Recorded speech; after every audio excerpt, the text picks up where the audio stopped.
If you're looking for a pinball machine, thepinballdudes.net. Huge store down in Jupiter, Florida. Yeah, they got everything under the sun, man. That you can walk in and play all these pinball machines if you want, if you're anywhere near that area. If you're not, you go online, check out ones that you may like. Text or call Andrew. He's our BDM. He's the contact of the Pinball Dudes. His number is 321-591-1062. He'll offer free delivery anywhere in Florida, but he's the one that will offer the rental program. So it's similar to what we have, where you get a new pinball machine every quarter in your business, in your house. He'll bring you, really you have options, but he'll just change them out. So you always have a new pinball machine. I mean, he's got all kinds of crazy stuff, and it really does. It elevates your business. It elevates your man room or your party room that you have. Yeah. If you've been looking for one, don't do it online.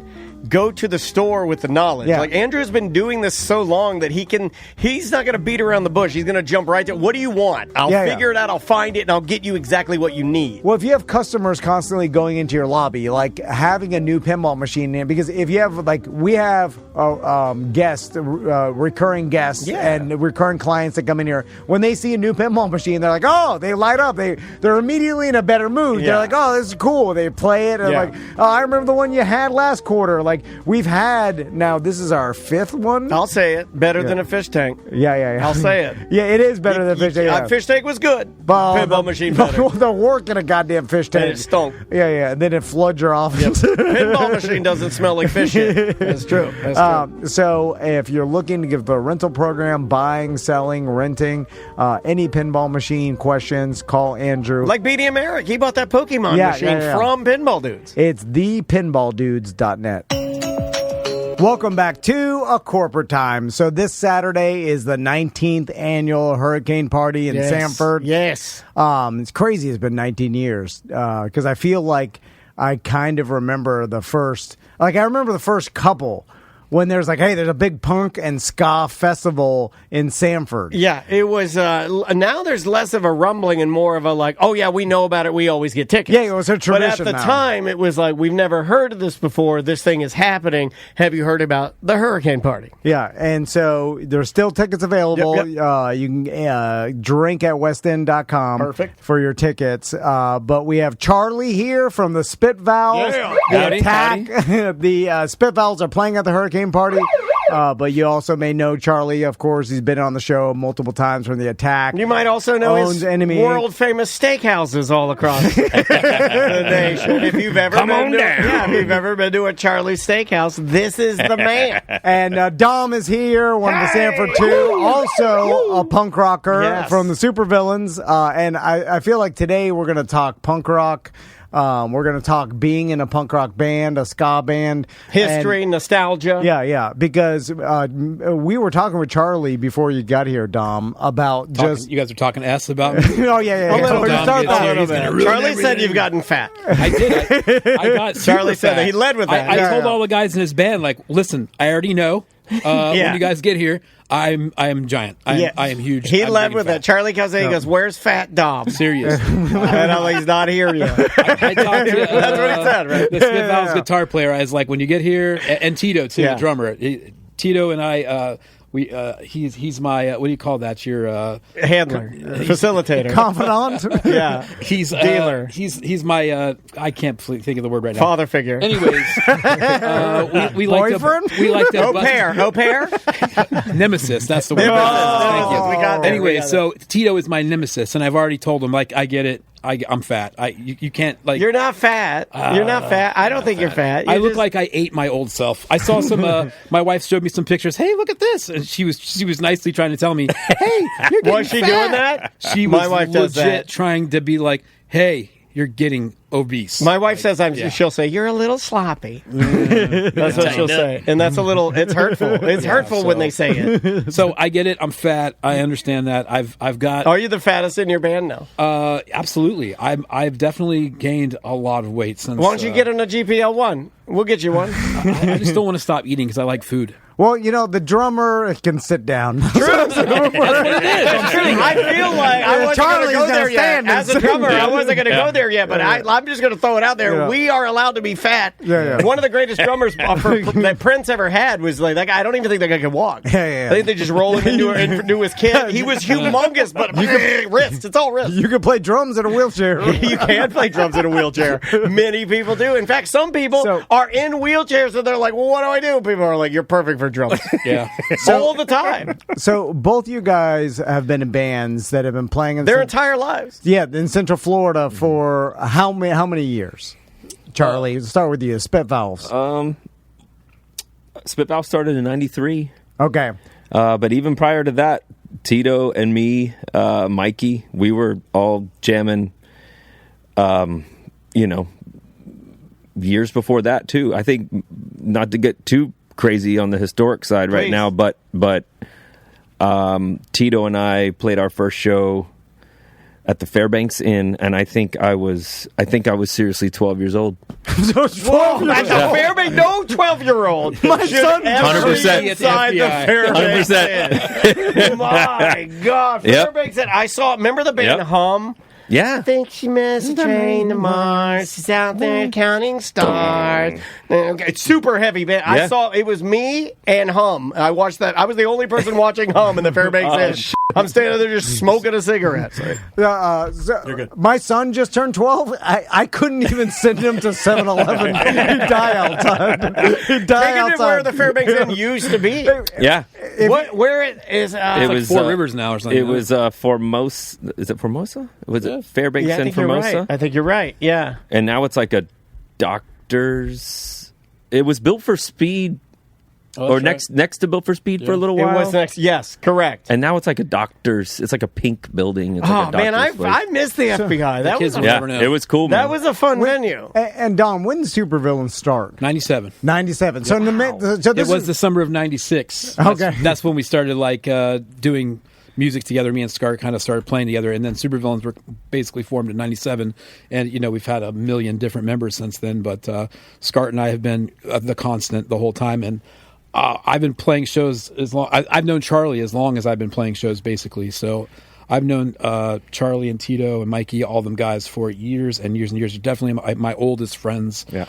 We actually started looking up to Spit Valves. We were influenced by Spit Valves. Yeah. And then we started doing shows together after a while, and then it all kind of just clicked, and we just constantly meshed really well. Yeah, yep, absolutely. It was perfect. How did dude? Okay, let's go back a little bit to Spit Valves gaining popularity.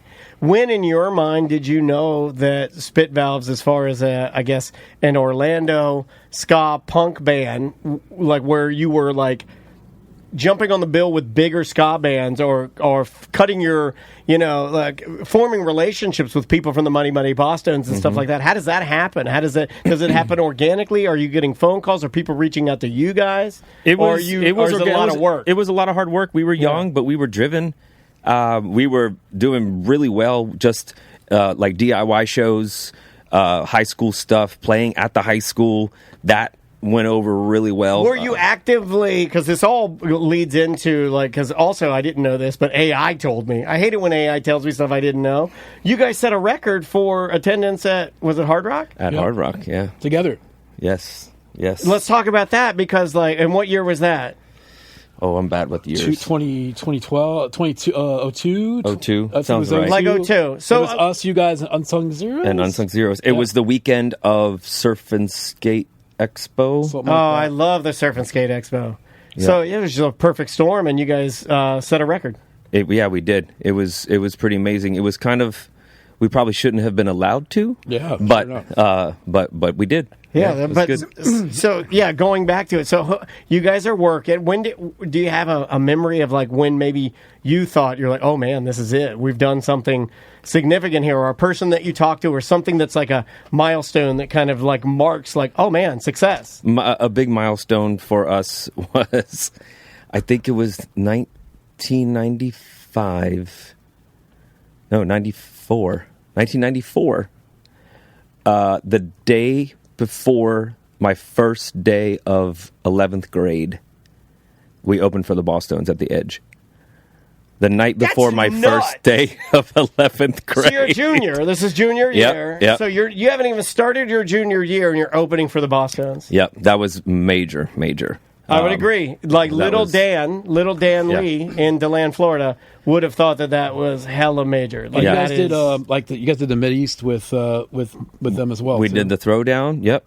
Yeah. But what launched from the Edge show was, do you guys remember the barn? Not the Sanford barn, but the barn at the Edge, the outdoor. Yes. So then we started doing these things with the promoter at the Edge called the Ska Core Balls. That was like 2 or 3 ska bands, 2 or 3 hardcore bands, and we did 3 of those, and it was like just huge. 500, 600, 800. Like we did 3 of them. It was a lot. Like for bands like from back in the day, like Dristan and Greening and Spit Valves, and I don't think you guys ever played that, did you? But think back, like no, you didn't play it. When I think of these shows like that, what was that place called? Brody's Warehouse. Yes. These weird places. Yeah, Sapone's places. How easy it was to like get kids to come to shows, and like versus how it is to put shows on now, and to all the tools we have now to get to all the people with all the promotion. Harder now than it was then. It's so much harder now than those it kids was. Can't be bothered. Yeah. More distractions than Yeah. Back in the day, you could just give them a piece of paper and they'd be like, I'll be there. And I'm going to share this with all my friends and we're all going to be there. And then everyone's in the crowd skanking and dancing and going crazy. Whereas now you have all the tools to promote to all these people. You spend all this money on marketing. And you may decide to stay home and scroll on TikTok. Seriously. Without even going out. Fight videos or whatever.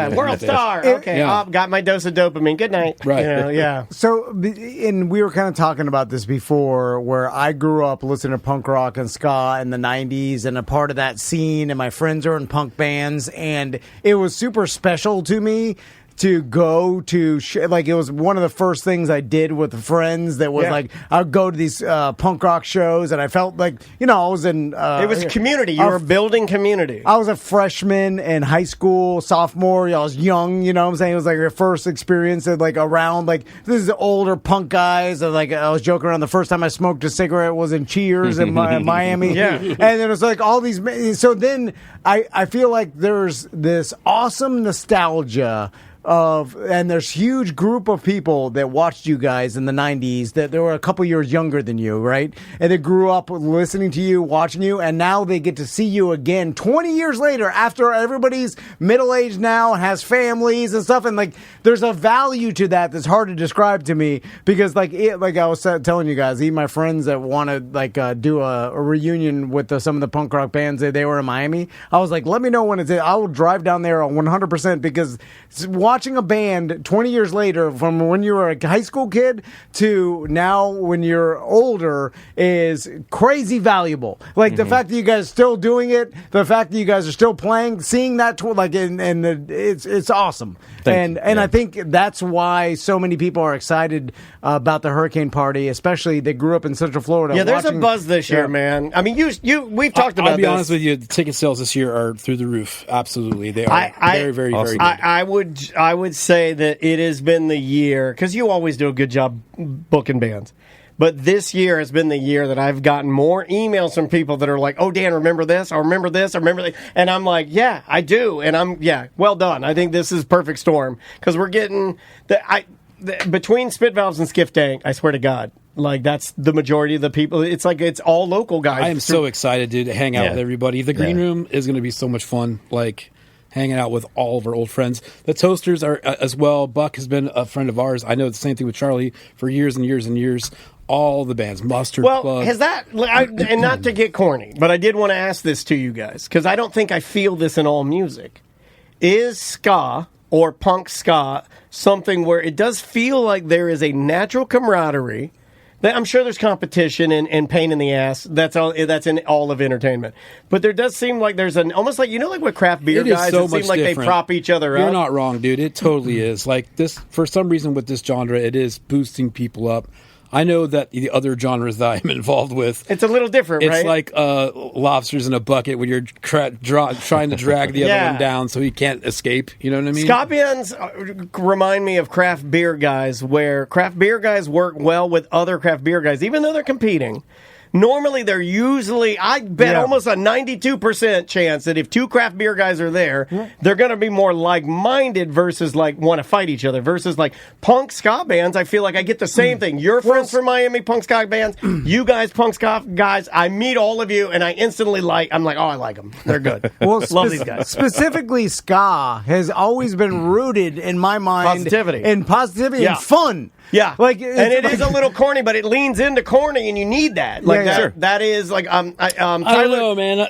Something to say about the Spit Valves, dude. They're a ska band, but there is no corn. No, you guys. Spit Valves. That's what Claude and ChatGPT That's what you're said. saying. Yeah. ChatGPT and Claude refused to label Spit Valves as a ska band. They said no, they're a punk band with horns. Right, or a ska core band, I would say. But definitely, there's a lot of ska bands that are. You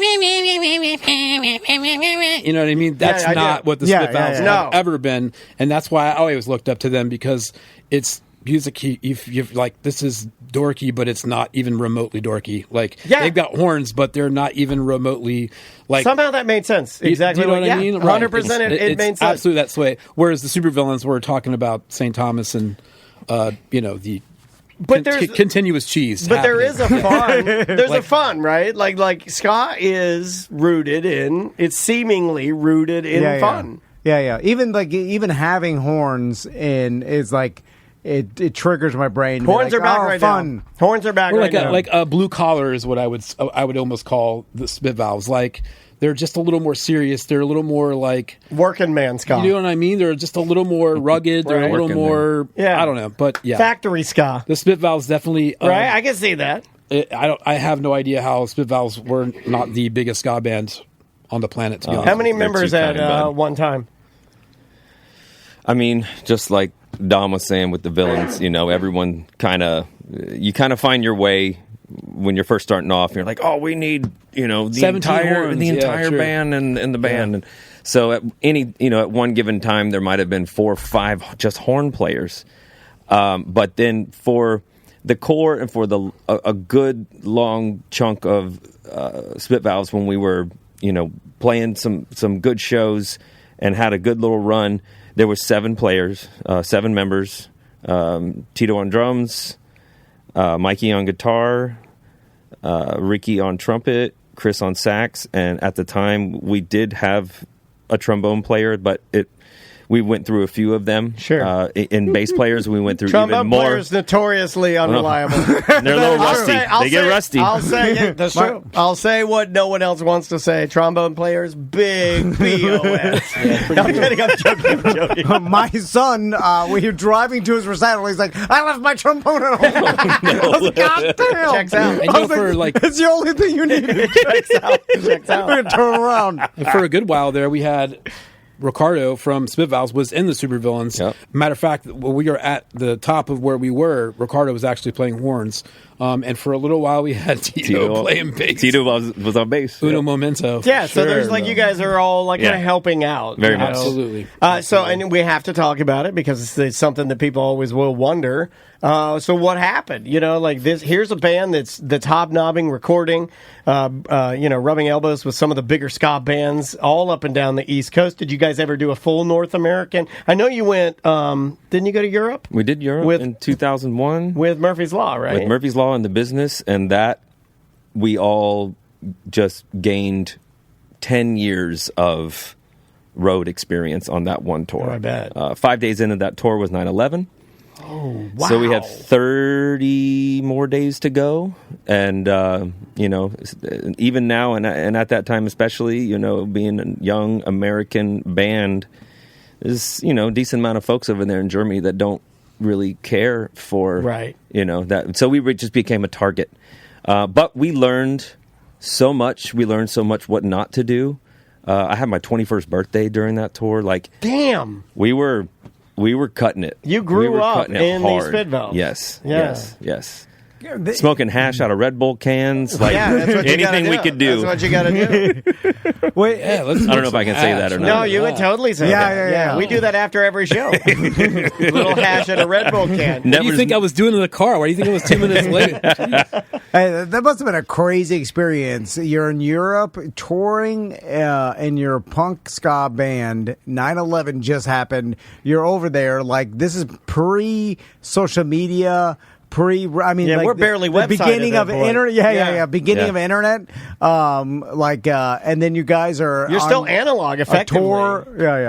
We just had to get our information from whoever, like especially the Murphy's Law guys. They're from New York, so they, were getting a lot of info. Think about that. So just like talking to them and trying to talk to friends and family back home. What's going on? We didn't experience anything like you guys did. We were not a part of the planes not flying. We weren't a part of basically when we finally flew home 5 weeks later, there was like air marshals on the flight in first class was it's like you showed up to a different United States. It was crazy. Because also like when you're on tour, and Dom can speak for this, you kind of you're in this bubble and where you just kind of get locked in what you're doing.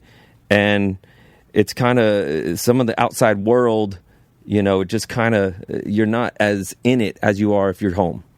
No, you're disconnected for sure. Hey, at that point, you're just kind of following through with your dailies, and you're following. You have your mission, and a sheet of your day is sitting on a refrigerator or wherever you guys keep it. It's sitting there, and that's what you're following along with that, and you're looking forward to what tomorrow is, and where you're going to be the next day, and how long the drive is tonight, and that's your life. Yeah. I was going to ask you guys this because being in a band is so interesting in the fact that the most fun part is performing, right? I would imagine, unless I'm wrong about this. It's like being on stage and performing, and entertaining, and playing your music. They probably like sending out merch better to the crowd. It's like that's what it's all about, right? Like that's what you feed off the energy. Yeah, the energy is nothing like it. It's why people are addicted to like any sort of stage performing, right? There's nothing in the world that is like that.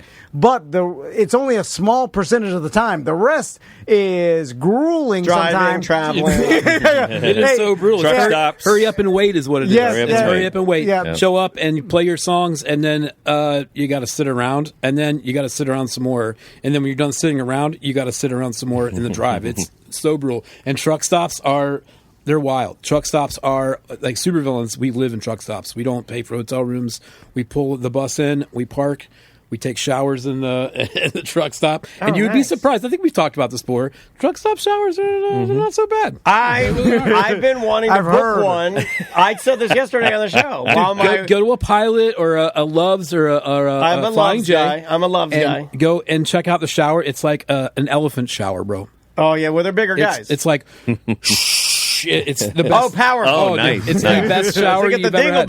And 9 times out of 10, there's only a little bit of whatever on the tile. I didn't even think about it. Right, so it's not. They're not dirty. I'm going to wear my flip flops like my mom said at camp. Absolutely wear flip flops. Yeah. I would almost wear 2 flip flops on each foot. I think pretty sure they kind of clean them in between. They absolutely do. Yeah. Well, it's their business, But I always wanted. They're like, you have to clean Mr. Dennis, shower 7 is ready.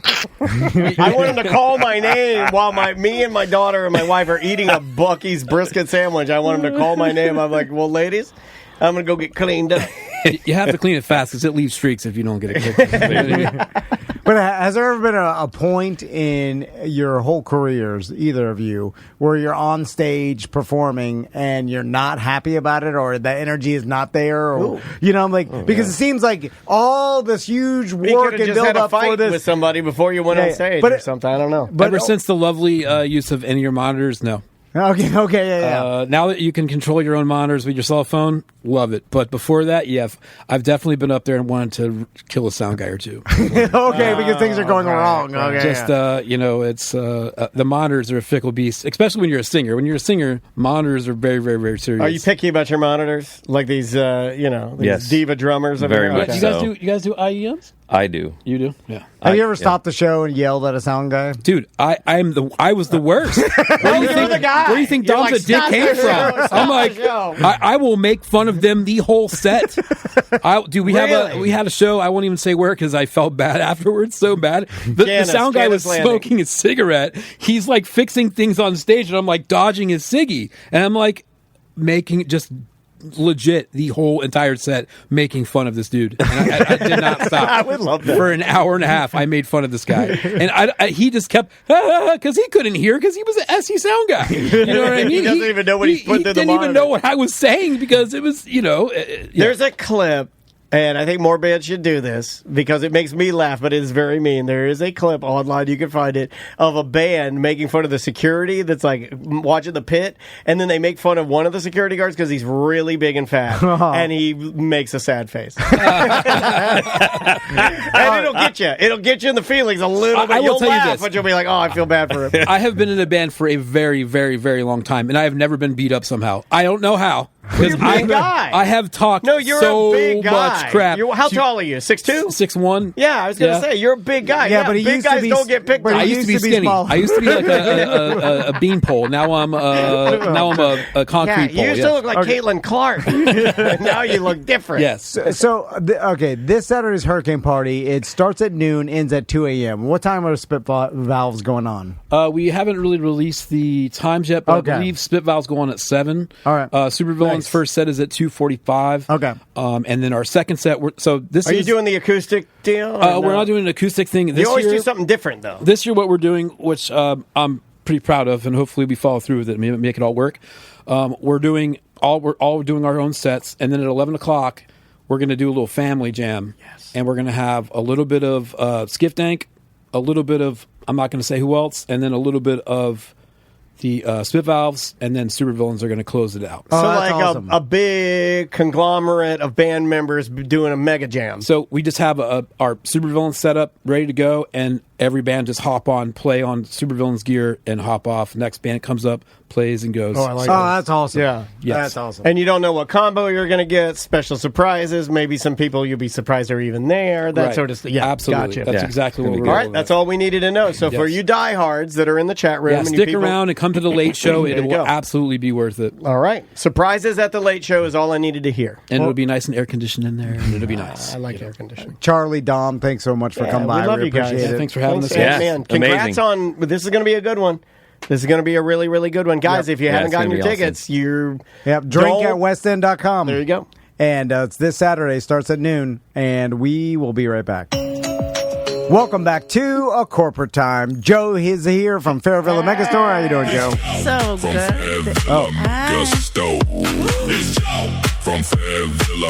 That's kind of your vibe, I'm about it. Yeah. Actually, I need this in my truck. Drag queens falling out of the sky. There we go. Joe's here. That's from great. Fairville Mega. To make that work, I had to go Mega Stowe. I hope you're okay with it. I like it. I took some liberties. You work at the Mega Stowe. I do. It is kind of fun to say Joe from the Mega Stowe. That is good. It's better branding. than where you go with that gun in your hand. It's an old, I get it. Hey, Joe. Yeah. Where are you going with that gun in your hand? Yeah. Mm-hmm. So, what do you know? Holding a dildo. Today we're going to talk about Fairville University. Yeah.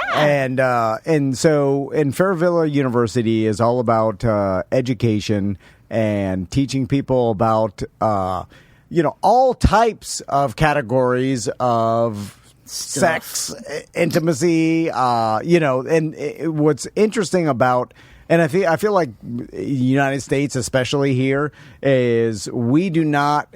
Like, we have sex education in school for 20 minutes. Like my sons went through it at the end of 5th grade, and then like you have it in health class, and then after that, like maybe some and really just mainly about like viruses and being safe and things like that. That's mainly was ours is don't get something, don't get the drip, and then, that's what they said. And then we had Captain Condom. Other than that, that's all we get, and no one ever goes into education about like how to be any better at sex or how to be more sexually healthy and well, it's an ego thing because nobody. No, but with sex, especially for men, the stigma would be like you said it. You said how to be better at something. Most men immediately are like, "Well, I don't need no help." There are some men that are crazy enough to be like, "Well, if she don't need no vibrator," and I'm like, "All right, well, no, okay, well that's here ridiculous." we are. Here we go. Let me tell you why we exist. We were doing an event at the barn, and all them cute little guys are out there dancing their cute jeans, and it was a contest of some sort. And we were playing a game, and we give away little lube foils or condoms or fun things that we do, little trinkets. And he ended up with the lube packet, and he said, "I don't need this, ma'am. Have you seen me dance?" And I was like, "Oh, sir." Hold on, I do like the line. Hold on, I can defend the monster on this. I love the line. I don't need this. Have you seen me dance? Hopefully he took his hat off and started humping it, watermelon clawing his hat, No, he showed me a video of him literally line dancing with some older woman, and I was like, bless you, you're the reason we exist. That right there, that's Astroglide right there. Look at that. Astrogliding down. So glad that we met today. Yeah. So what's weird about this, and because I actually really thought about this, Joe, today before you got in here, is it was very quiet in there, and I've mentioned this before, but like any sort of in the bedroom activity, right?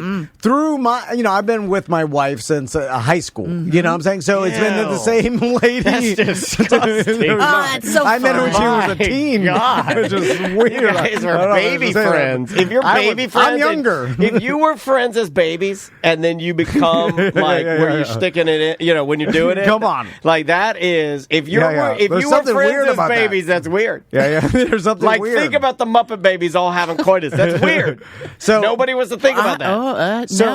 So the entire time I've been with this lady, right? And now we're old. Yeah. Now we're middle aged. Yeah. You're kind of just 44, drifting apart. She started 45. My it's God. the new 30. You're good. You're drifting apart on a sea of hate. So this entire time, right?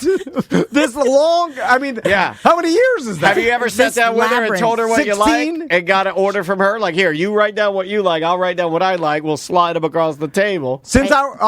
We have that contract online. So really? It's called the Yes No Maybe contract. I love it. It's my favorite piece of paper. Put butt under maybe. Come on. I like it when he finishes a sentence. So 28. Okay, this is true. He doesn't. 28 years I've been doing it with this lady, right? Since 16 till now, middle age, right? 38 times he's done it. Not one.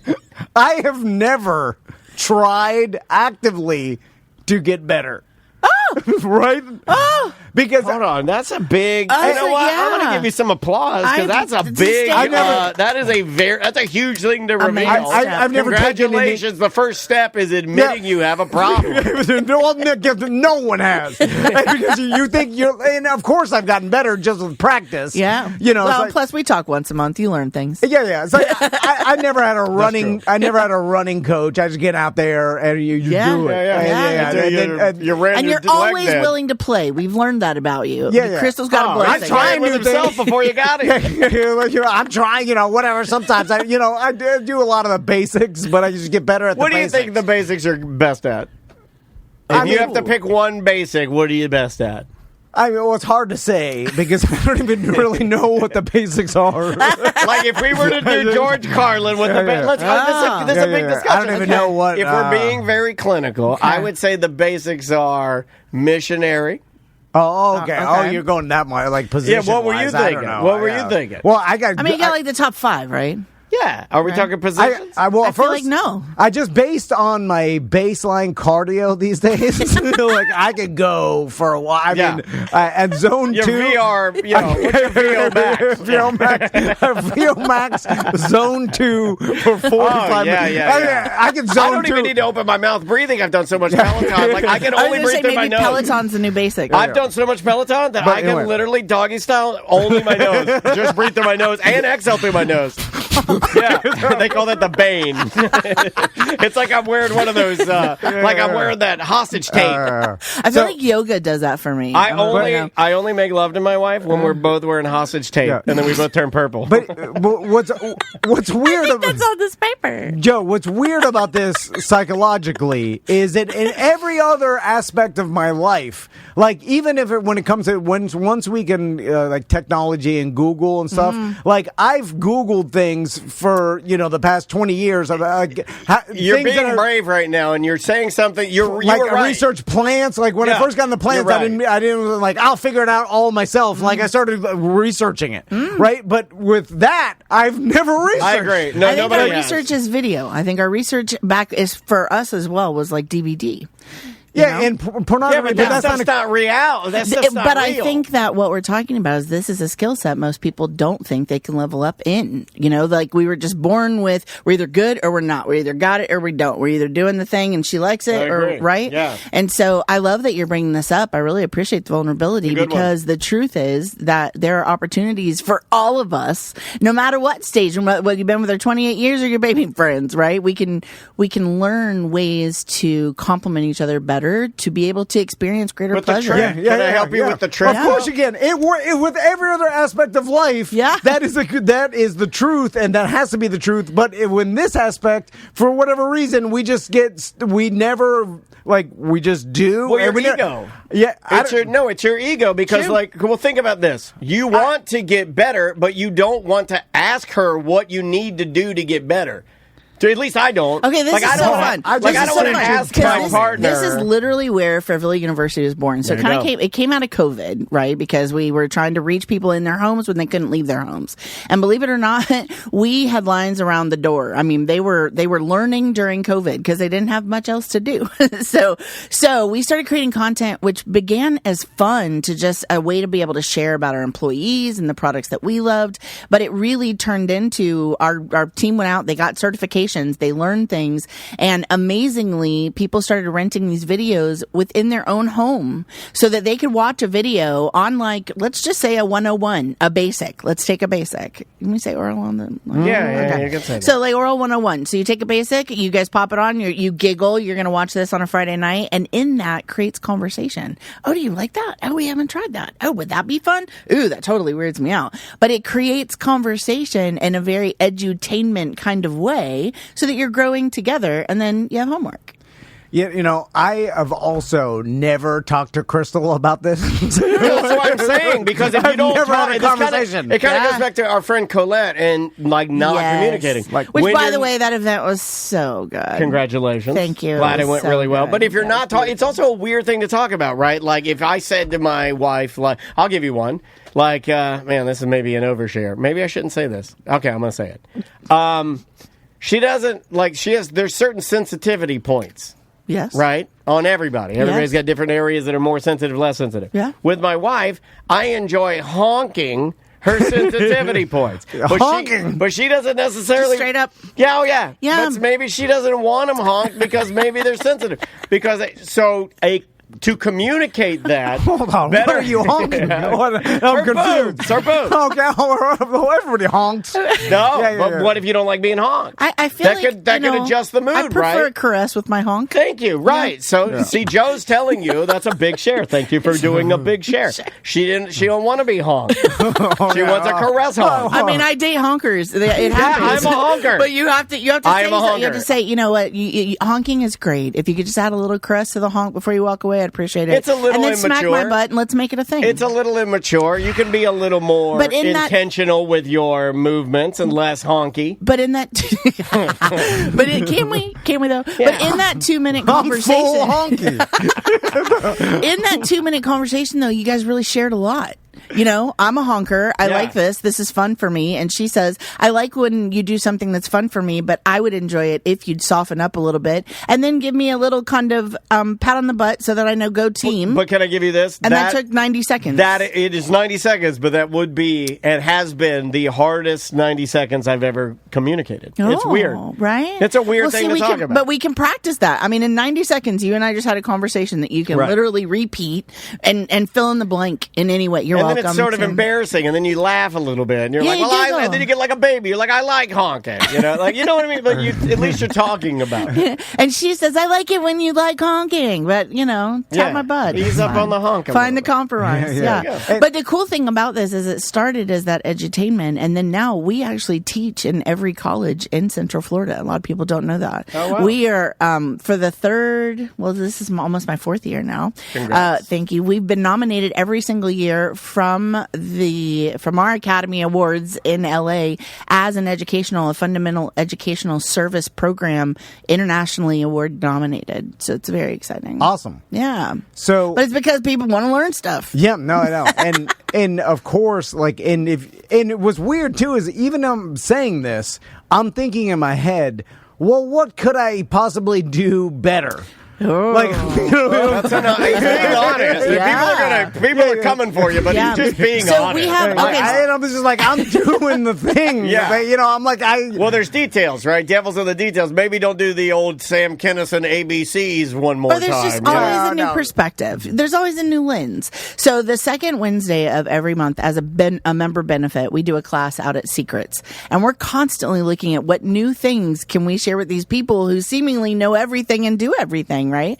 We had a massage therapist come in and actually talk about how to create connection, how to find sensuality points. Maybe if she's not in the mood, touch her like this and see what happens. And it was very practical and hands-on and shared some of the greatness of using different again, a learning in a sensual environment, also in the Dungeon at Secrets, not bad. Yeah.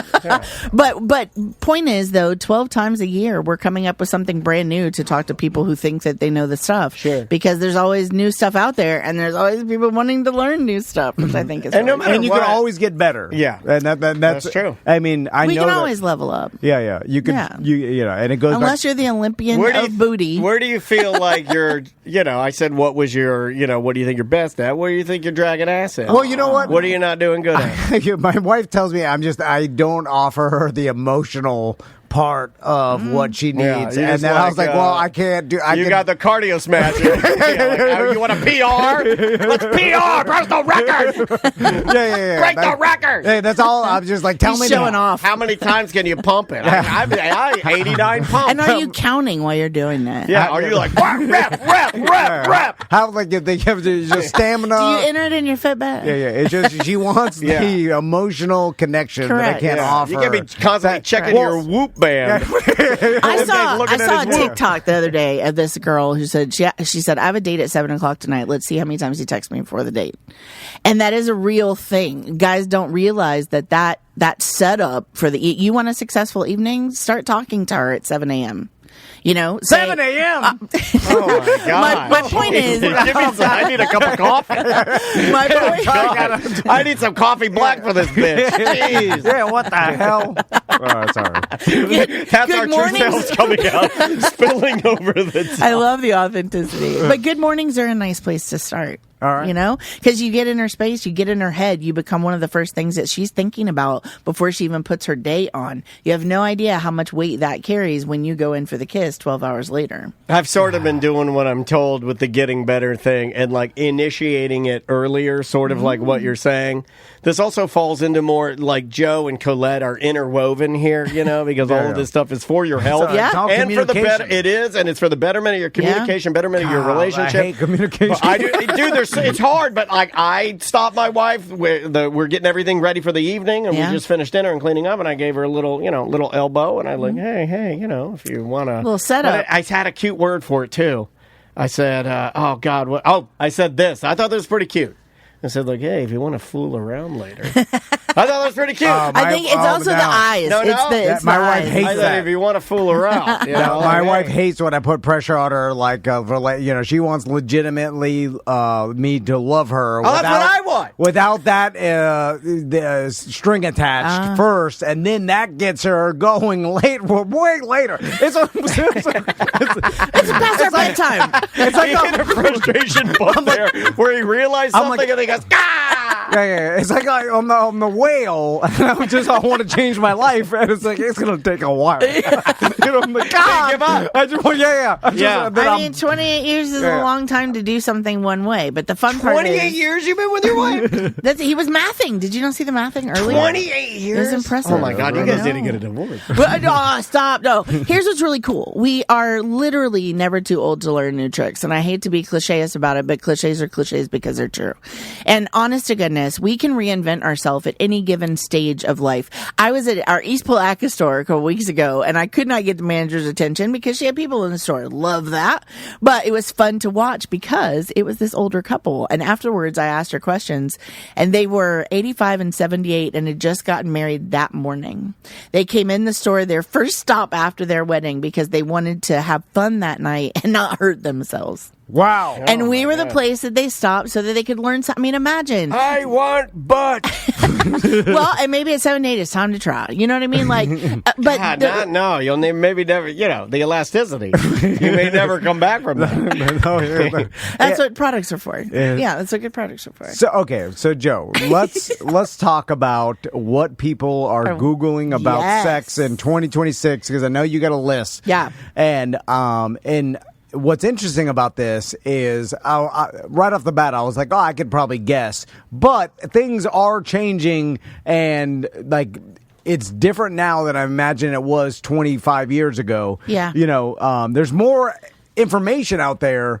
A lot more information. A lot more. And people are just better informed than they ever were, just because you're exposed to constant information all times. Even from like Googling relationship stuff on social media for Love Thy Neighbor, I get a lot more relationship stuff. I get stuff because we talk about this on this segment. Because your phone can hear you. Yeah. And then 100%. Right. Yeah, my algorithm's all through that right now. So we are better educated now, but we're only a slightly bit better than, because a lot of times like I don't search this stuff out. Well, what's interesting though is that while we are more informed and there's more access to information, the questions kind of remain timeless. It was really fascinating to do this. So I'm kind of starting with, I kind of categorized them. Okay. All right. And here's what's interesting is that what we looked up was, what are people too embarrassed to ask out loud? Right? What are they actually? So they're going to their computer because they're not having the conversation,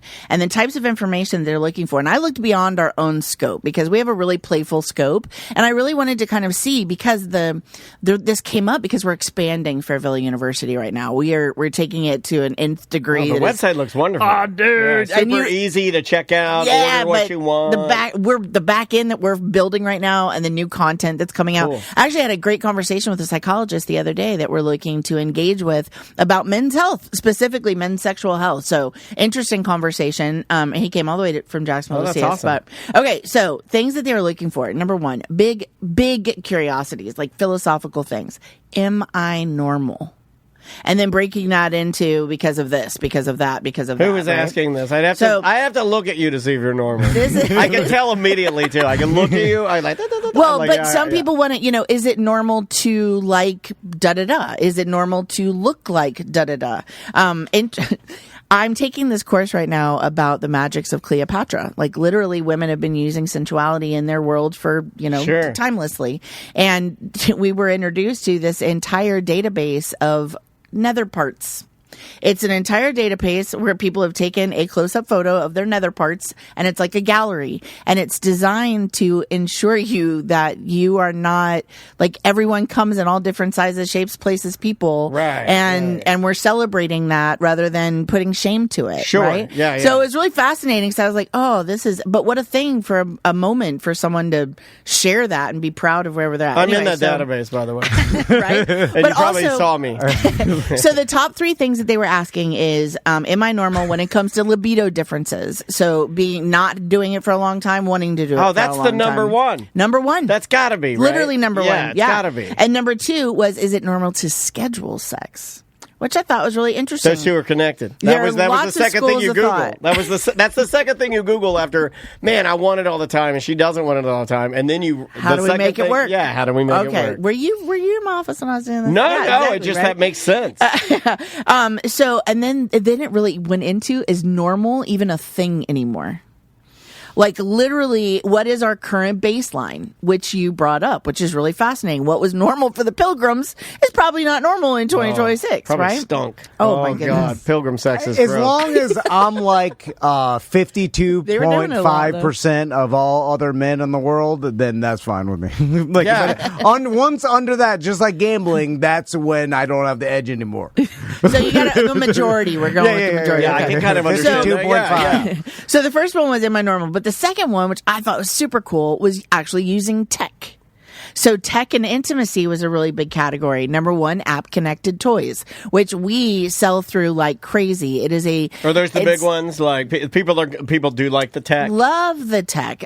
Tech is super fun for long distance. It's super fun for battery operated. You can do it from your phone. Sure. It can happen anywhere. You can schedule different, like attach different toys at different times. It's a fun way to play. I long distance. That's a fun way to play.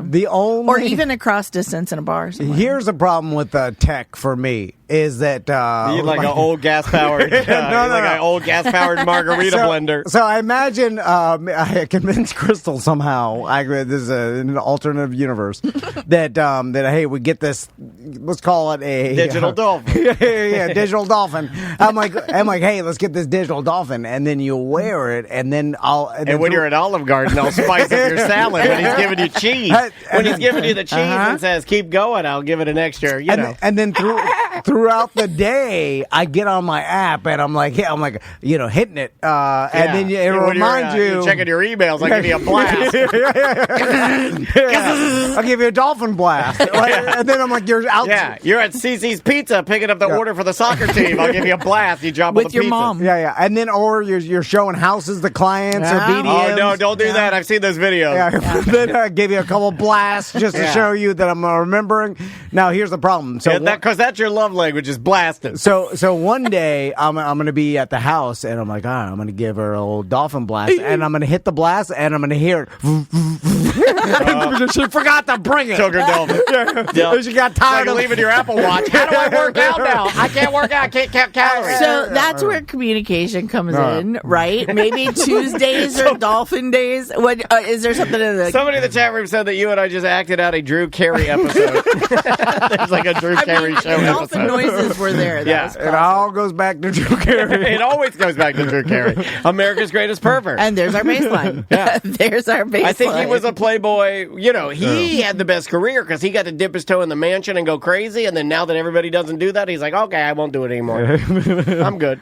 I like a tall, skinny guy good at improv. I mean, he's what's his name? Ron. I forgot. Ryan Dunn. Right? No, the tall, skinny I'm white gonna have guy. to look. I know exactly who you're talking about. He's hilarious. Okay, so then the third one was actually soft intimacy. Now, kink, you believe it or not, has run up there in the gamut, and it's not off the page. But it's interesting how people are actually looking for how does emotional connection equal performance.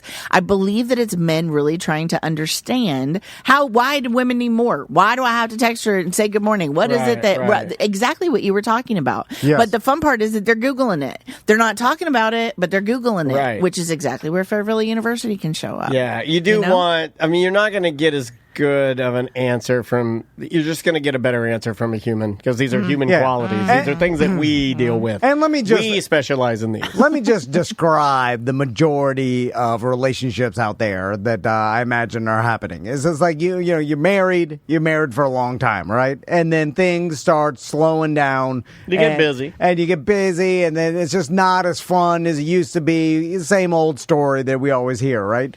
And then but you're not getting a divorce because you've been together too long. Your money's it would ruin you financially. Yeah, you can't stay you're trapped in a loveless prison, and you created kids. Created kids that literally they might as well be workers in the prison, piling up the doo-doo. And they'll be sad if you get a divorce, so you're like, I can't do that. So you're just like, all right, well, you think that. That may not even be true, but you think that. Yeah. Things can get back to where they were. It just takes some work. Or they can get back to a better place. Better than where they were. Yeah, absolutely. Why go back to where you were when you can create something new? But just like anything, you got to put some effort effort into it. You do have to put effort in. You got to Google it. You got to find out the truth, and then you got to start doing the steps. You know the. Okay, so doing the steps. So here's the fun part. Here's a game. Trends. Sexual trends, okay? Because we're talking about people. I'm a sexual trendsetter. Yeah, are you? Okay, yeah. So we're going to figure out. Trailblazer, if you will. We are going to figure out if it's a real trend or if it's made up. Okay. Oh, I like these. Okay. And this is actually where we're trying to figure out where to get our next content from. So I'm fascinated by these. Okay. All right. So real trend or not, sleep divorce saves sex lives. Oh, that's true. That means sleeping in separate beds because that way you make when you come together and it's intimate, you're honestly making a completely separate thing. You're making sleep like sleep, and then intimacy maybe you're together in one bed. I'm going to say that's true. True.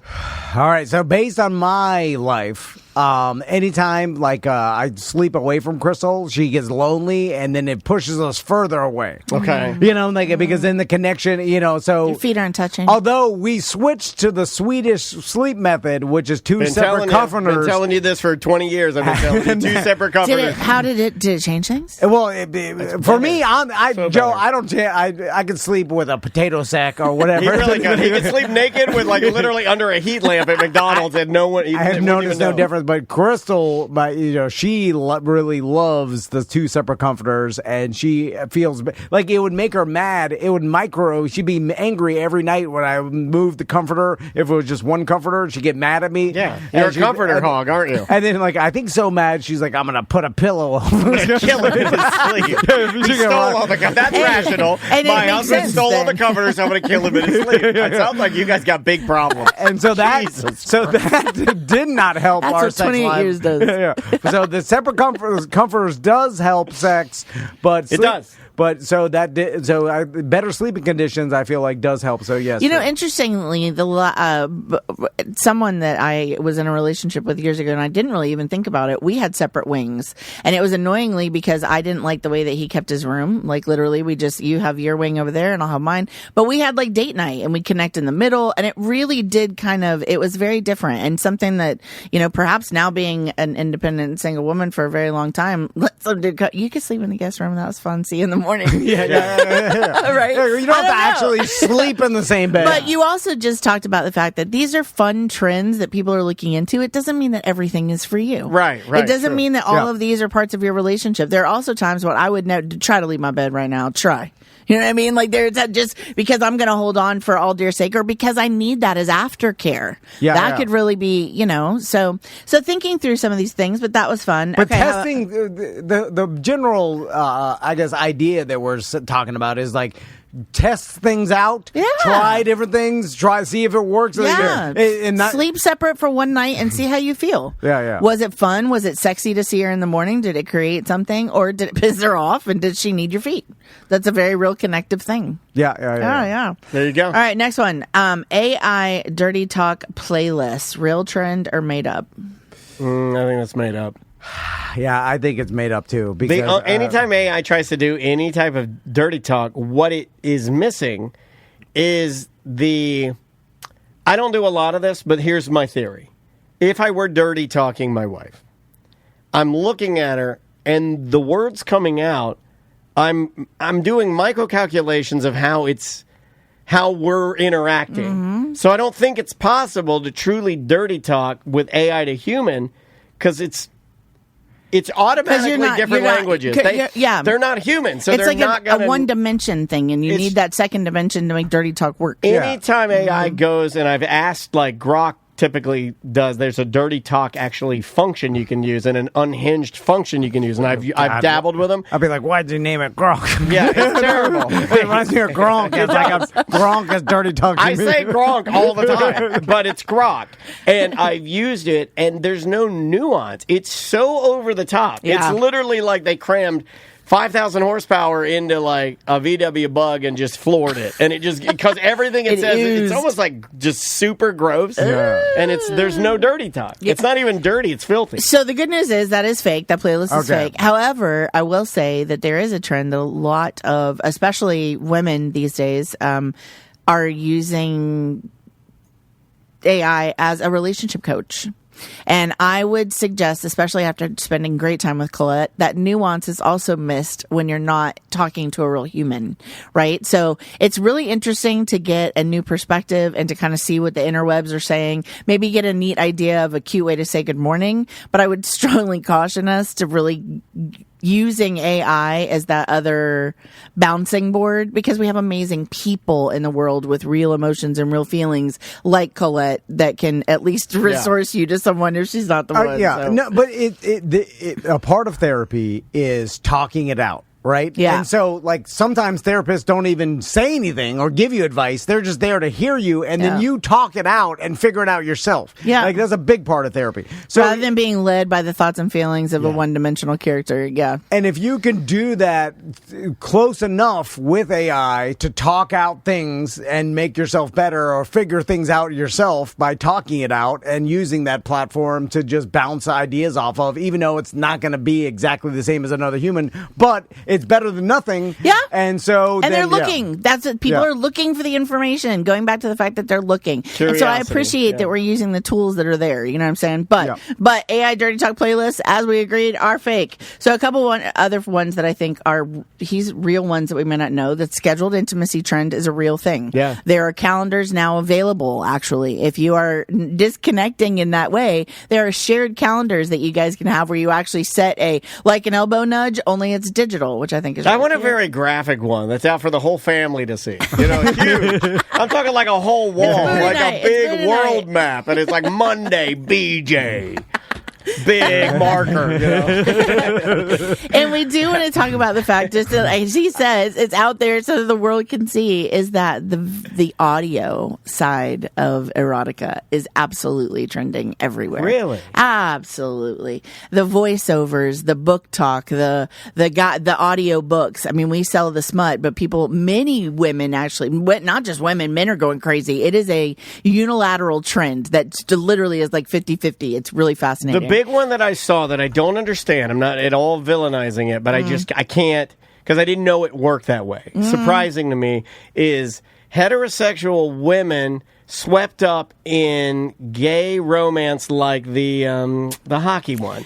Right, this show that's yes. But it's like, for some reason, it's like it's fueling, like, it's not picking it's hetero, gay, whatever. It doesn't matter. It's just connective. It's just it's like, for some reason, these non-gay women are latched onto it and almost made it like a thing. Do you remember? Was it Cinemax or HBO? Do you remember the L Word? Yes. And then, right. And then, but there was another Heated one. rivalry. Thank you. What was? Oh, thank you guys. What was the other one? There was the lesbian one, and then there was the.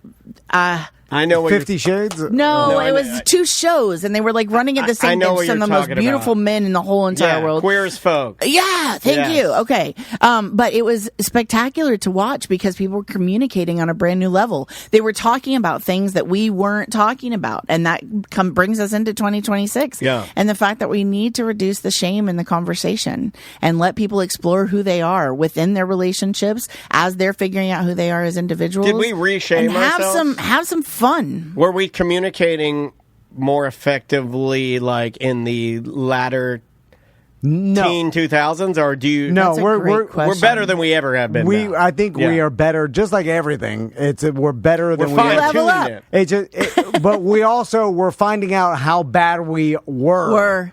You know what I'm saying? So the perspective is what the fact that emotional intelligence is a word that is in our everyday vernacular that didn't exist. Well, the younger generations are taking that sort of stuff.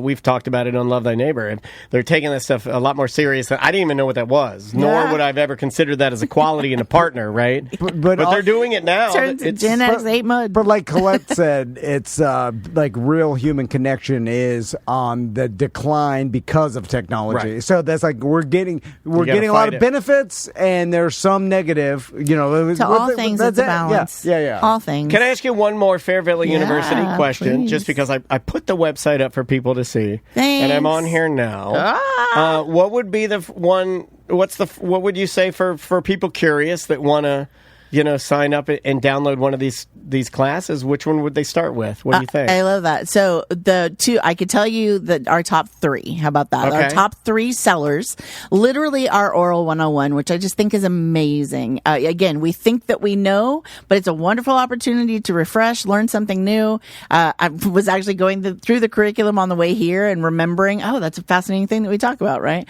So that one, the other one is Anal 101 is always an amazing, it's a beginner's course. People are curious. I'm a 201 guy. Right? I mean, maybe even a 301, if you know what I mean. Yeah. And then, believe it or not, rope and romance. Yeah. Bondage is something people want to explore. Is it safe? Is it scary? Is it fun? What can we do? So those are our top 3 again, and they've been on there for years. So it's a fun date night. Explore it, but imagine also if my sons walk in and I'm hoisting. Yeah, you're hoisting her up. Heave ho! Yeah. Like the hangman, they call it. Yeah. Hey, good news is You have like a black hangman's hood on. You're wearing your kilt with no panties take it as far on. as you want to take it. You've got your bracers on. You're hoisting her up like a roasted pig over a cauldron or something. And all of those items are available at Fairville and Megastore. Yeah, you're really into it. My son's up. I gotta get out of here. Go play Roblox. Go watch anime. Well, hold on. I gotta tie her off like a ship rope on the side. Hold on, let me tie her off. Here, hold my tentacle. Hey, before we skip out, I just want to say also thanks to all of our vendors. It's not just, we don't just do this on our own. It is the people that we've worked with for years and years that are supplying great information. That's how our people know about the products. That's how they can answer your questions so personally. So we just want to say thanks to all the folks that have made us who we are after 55 years. Yeah. Awesome. Well, Joe, thank you so much for coming by. I always love so having fun. you come by. Again, just follow Fairvilla on social media. Yeah. Just go to fairvilla.com for all locations. Yep. And go check out the university page, fairvillauniversity.com. Check it all new out. websites are awesome. Yeah, it looks great. Thanks. And then everybody can, once you buy that, you go to like this little My University page. It's really nice. The login is... Thank that you. is really top tier. Thank you. this will make your life better. Yeah. Hey, there's And no way funner. Yeah, way more funner. Yes, ma'am. And funner. Have a great day, guys. Yeah, thanks for being here. We will be right back. Welcome to Corporate Time with Tom and Dan. I'm Tom. I am Dan. We are live on Twitch. We are live on YouTube. Come on over and watch the stream at Tom and Dan Live on all social media outlets. Lots of behind-the-scenes stuff. The cartoons are still up there. If you haven't been to our YouTube channel, I would ask you kindly, as you've been listening to me for 30-plus years, please do me a solid, which, when people say that, it sounds kind of gross. Sounds like you want your, do me a solid. What does that mean? A solid? What? What'd you have before? Diarrhea? Sorry. Just at Tom and Dan Live. There you go. I want to thank BDM Richard Heron for using Top Notch Arbor. He did. To remove an oak tree in front of his house. He did. He documented the removal on the BDM page. I thought he was far too cheap to do that, but thank you, Richard, for coming through. Yeah. Well, now he's retired. Yeah, he's throwing some money around. He don't care now. He's like, get this oak tree out. What can Brown do for you? He can pay for this tree removal. Well, I like that. Once you get or retire, you do start doing a lot of housework for the first, and you also say something. You say that you're like, not that bad. No, that'll wane. And then you're like, should I get a new wife now? All right, let's do some weird job. All right. I was trying to write a better song than the weird job song I wrote for our guest. I wrote a weird job song for our guest called Thick Colored Water. Okay, all right. We will play that one. The other one was supposed to be, I didn't finish it, but I will read it as a poem. Okay, all right. Paint rhymes with taint. The taint is the space between your pecker and what ain't. Oh, come on. Yeah, that's what I wrote. But here's the song. That sounds more like something your granddad would tell you around a bonfire. Here's the song I wrote called Thick Colored Water.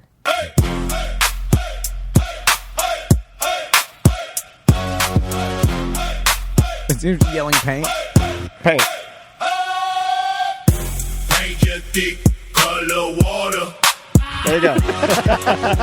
Paint your thick color water. We'll do more than that, Daniel. Paint your thick color water. You're kind of right, actually, though. Paint your thick color water. Don't you like the I like the guy. I like the backup singer said that way. That's really good. So Santiago's here. How you doing, man? Good, guys. How are you? Thanks for being here, man. You've been here 12 seconds. Already a good sport. We appreciate that. And Santiago is director of marketing for Florida Paints, a local paint manufacturer here in Florida. Correct? That's right. That's right. I didn't know this until we started talking to people in the know. Yeah. But I didn't know that we have Florida specific paint. Yeah. So let's get into how you started with Florida Paints and what is it? Well, first, I hate to introduce myself as a director of marketing and say, nobody knows about our paint. Right. But okay, you know what? You fit in. You fit in here around here. That's very Tom and Dad, right? Hear me out. But I was brought into Florida Paints about a year and a half ago. Okay. Knowing nothing about the paint industry, and what intrigued me the most about the company is when I did some research, I found out nobody knew about Florida Paints, and I said, well, they need me. Yeah. You know, I'm coming in, and it's been an incredible journey, and most people don't know that we have a local paint manufacturer, and people think, I hear this all the time, paint is paint. And, man, they couldn't be more wrong. Look, my dad, was a weird thing about my dad.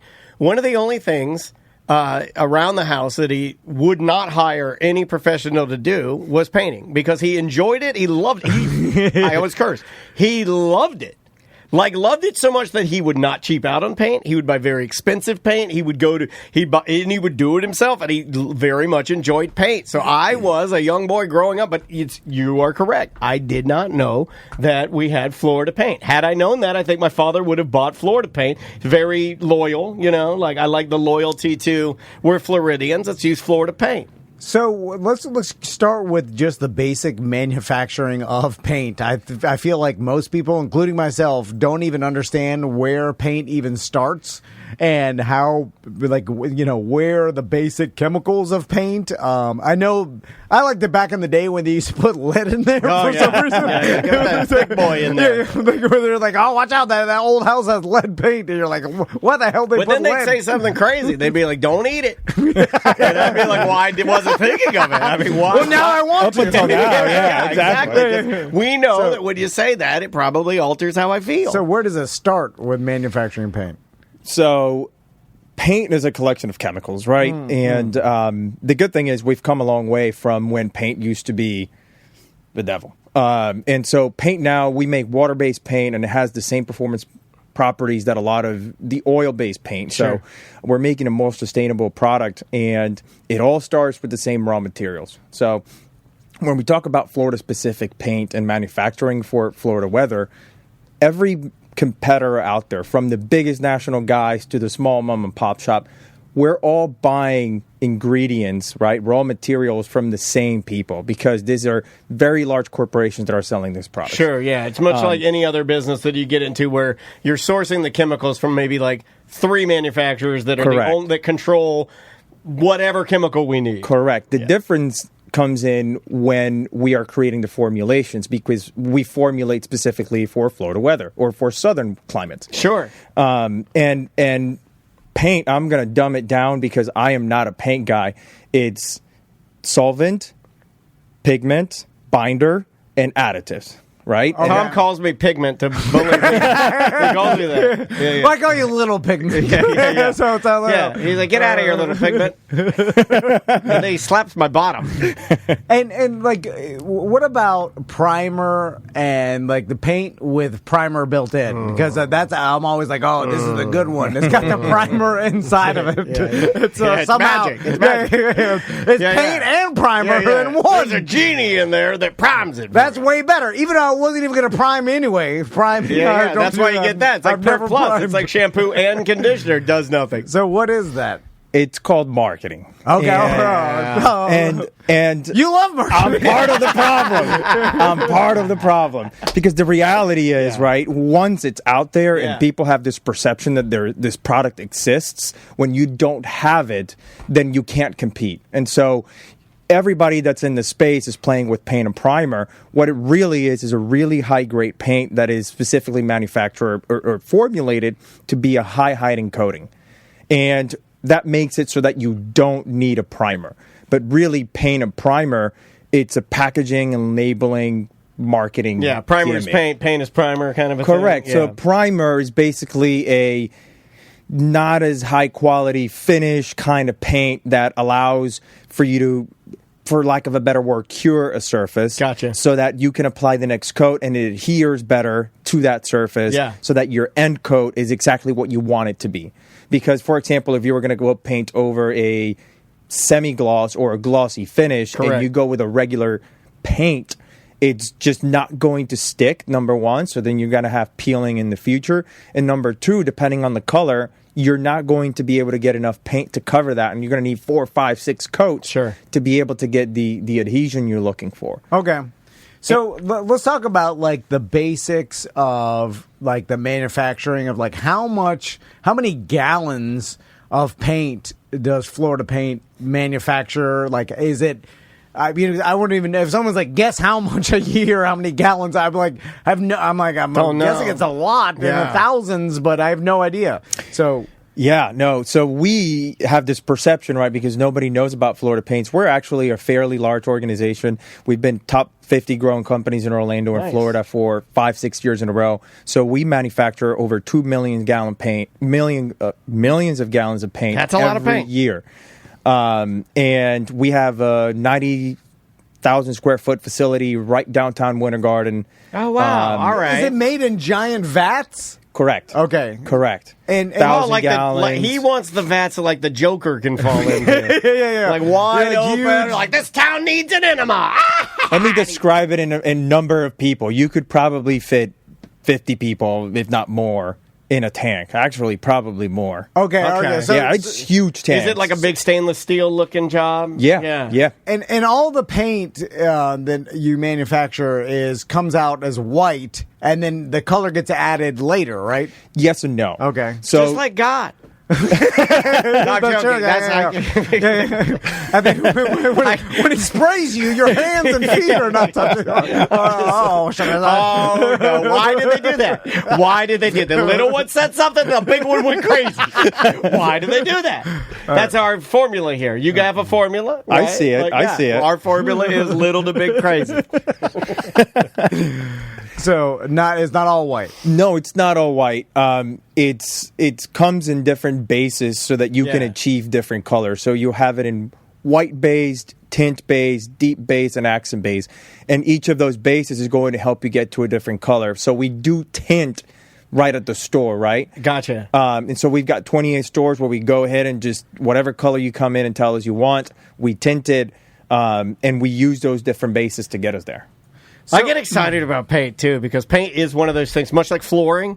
Flooring and paint, to me, is like two of my favorite things. Because it changes everything. It's like you put a new coat of paint on something, you're like, oh, man, this is way better. Brand new. Yeah. God, this is better. You know what? The paint industry, I came in from the marketing world, not knowing anything about paint, and I was like, yeah, this is easy. Paint walls, what could go wrong? Yeah. Now that I'm in the industry, it's one of the most complex business industries that I've ever worked in. Yeah. Really? Yeah. Yes, and in marketing, you get to work on all kinds of businesses, and I've done everything. Yeah. I mean, including public educational institutions like higher education and private. And this is way more complex than you would imagine. Huh. Yeah. I think is probably most people are shocked by that because they're like, paint's paint. And it's weird because there's chemistry involved, but then there's an artistic aspect that you're dipping your toe into. It's weird, yeah. Where you are in the world depends on, I imagine, what kind of paint you use. Because, like, if you're painting a house in the swamp compared to the desert, like, it seems like the conditions should be different. Well, this is what the paint should be different. I know that's what should be, yeah, right? Okay, yeah, so let's cue this up because I know you probably have a lot to say about this, but this is what kind of makes me mad that my dad didn't know about your paint, but it is specific to Florida, which means that this paint is better for buildings in Florida. Like, I mean, which is something that I never thought about. I never thought that, like, we need, like, humidity, heat, massive amounts of sun, salt air. Like, the list goes on in a wildfire smoke. I don't know. You could make a list of 1,000 different things that Florida has. Yeah. The humidity would be, the moisture would be number one. So, yeah, I didn't know that was such a thing. How do you go about making Florida-specific paint? All right, I'm going to try to make this Yeah, tell me proof. Short and quick. So you've got the it. national brands, right, that have been investing in marketing for hundreds of years at this point. Sure. And they've convinced everyone that their quality is the best, but you're 100% correct. They have to put ingredients in there that make their paint work everywhere, which makes it just okay everywhere. What do I mean by that? Yeah. They could add every ingredient to make it as good as it can be in every climate, but then it wouldn't be accessible for anybody to purchase because it'd be too expensive. Yeah. Florida Paints, we only put ingredients in there that we need to make sure that the paint outperforms anything in this climate. Gotcha. And so that way we can compete, providing you with the best performance at a reasonable price. And so what do I mean by that? National brands have to make paint that can freeze and thaw. They have to make paint that cures in really cold weather because people still paint. Yeah. We don't have to do that. So what we do is we put the most amount of ingredients that we can to optimize the paint to fight mold and mildew, UV-resistant blockers, elongation for cracks on stucco homes that are something that's Florida-specific, right? Yeah. So we can do all these things, and our products are going to outperform the competition every time in Florida and in southern climates, and still sell it at a price that is most of the time more accessible than national brands. And would I be correct in assuming that because it's not, are you putting less ingredients in the paint because it's a specific paint? Like, meaning there's, they're like, you buy paint over the counter, it's just over the counter paint. Your paint, like when we come to you, it's a more specific paint, right? Or no? Correct, but we're still putting as many ingredients. So paint quality is measured in volume solids, right? Because when you're buying paint, you're buying two things: solids, which are all the things that I said before, except solvent, which in this case is water. Water or oil evaporate to leave behind a film that you see. And so you measure the quality of the paint by looking at volume solids. Interesting. And when you compare what's called a data sheet, which is the performance qualities of paint, our data sheet compares, in volume solids right at the same level as the national guys. Gotcha. The difference is, again, every piece of solids in our paint is specifically designed to perform in Florida. There you go. While in theirs, there's going to be just enough to do well enough a job everywhere else in the world. That you did a really good job of explaining that. Thank you. Totally made sense to me. Is there a chance you're making your paint too good? And I'll explain. Oh, the Crocs. Yeah, the Crocs. Oh, Crocs. Because you don't want your paint to last. Like, if I owned a paint company, I'm like, make it dissolve in 3 years. Yes and no. Actually, And call our paint company 3-year paint. No, don't tell them. No, that's why you're not in the marketing. I'll say it's lifelong, but make it dissolve. it's a great question. It's something that we kind of have had struggled I like that I just got fired from the marketing department of our fake paint company. Did you hear the boss can be marched in? You're lying. And he's like, get out of my marketing department. You're telling people it's going to dissolve in 3 years. Get out of here. Yeah. And then mine's a paint and primer. Bonus, 2 primers. Paint, primer. Lifetime. It's a paint double primer. Yeah. All right. Sorry. No. I mean, it's a great question, and here's how we have explained it to our contractors, because it's something that we had trouble explaining, right? The reality is, I wish I could show you pictures, but I live in a brand new development, and half of it was awarded to another builder, and half of it was awarded to my builder. My builder used Florida Paints, the other builder used National Brand. And you can see on the National Brand houses around the windowsills and just there's streaks of what looks to be discolored paint. Sure. The problem is when a homeowner asks you to paint as the contractor, in 3 years it looks like that, they're not going to think that this national brand has convinced them that their paint is incredible, failed. They're going to say, that guy forgot to do a second coat in those spots, because that's what it looks like. They blame the painter. They blame the painter. And so what you get as a painter is you'll never get a callback and you'll get complaints. With us, yes, it's going to extend the life cycle of that paint job. But in 3 years, when that house looks incredible and they go, wow, that looks great, and you go, I painted it 3 years ago. You should use this guy. Because again, they're not going to blame the paint. They're convinced it's all the same. They're going to blame you or give you the reward. I so do you that. get all these. Yeah. When the camera stopped working, I blame Daniel, not the cameras. He does. And the computer. Exactly. I'm like, this guy is ruining everything. He's like, this guy's an idiot. He was just in my marketing department. I put him on cameras, and look what he does. He fails at everything. All right, Santiago, I'm going to... Okay, you probably don't know the answer to this. So I'm going to ask it to make you look like a fool. We like to ask people, we're going to ask you anything to make you look dumb. I do a pretty good job of that myself. No, you did. You're doing. Why? You are doing a great job. Why did the paint industry settle on the sizes that we get? Oh, like, you know what I'm saying? We get a gallon, quart. We get a 5-gallon bucket. Yeah. You know what I'm saying? Like, and then smaller, but that's it. Like, no one out there is like, we do gallon and 3/4. Yeah. You know what I'm saying? Yeah, Like, do they do metric? Yeah. If you get paint in England, is it all metric? Yeah. We're Probably. Yeah, I think it's liters. Gotta be. It's liters. a liter. Yep, Yeah. it's a liter. Liter? What the hell is that? Yeah, pour it down the drain. Like 1-2 Coke bottles of paint. So, why did we settle on that as like paint manufacturers? Because you never see some weirdo size amount of paint. You can't buy like a party ball of paint, right? Like, You can. Do you remember the party ball, the Coors party ball? No. Okay, we're gonna sideline for a second and teach Santiago about the Coors Light party ball. It was a clear plastic ball of beer that you could buy. Yes. Like a buzz ball. But it was huge, and I think it had like a couple gallons of beer in it. It was like a tiny keg, but it was clear, and it came in a cardboard box, and you could buy it, and it had a little hose that would come out. You would just take it. You could be driving down the road with a hose in your mouth.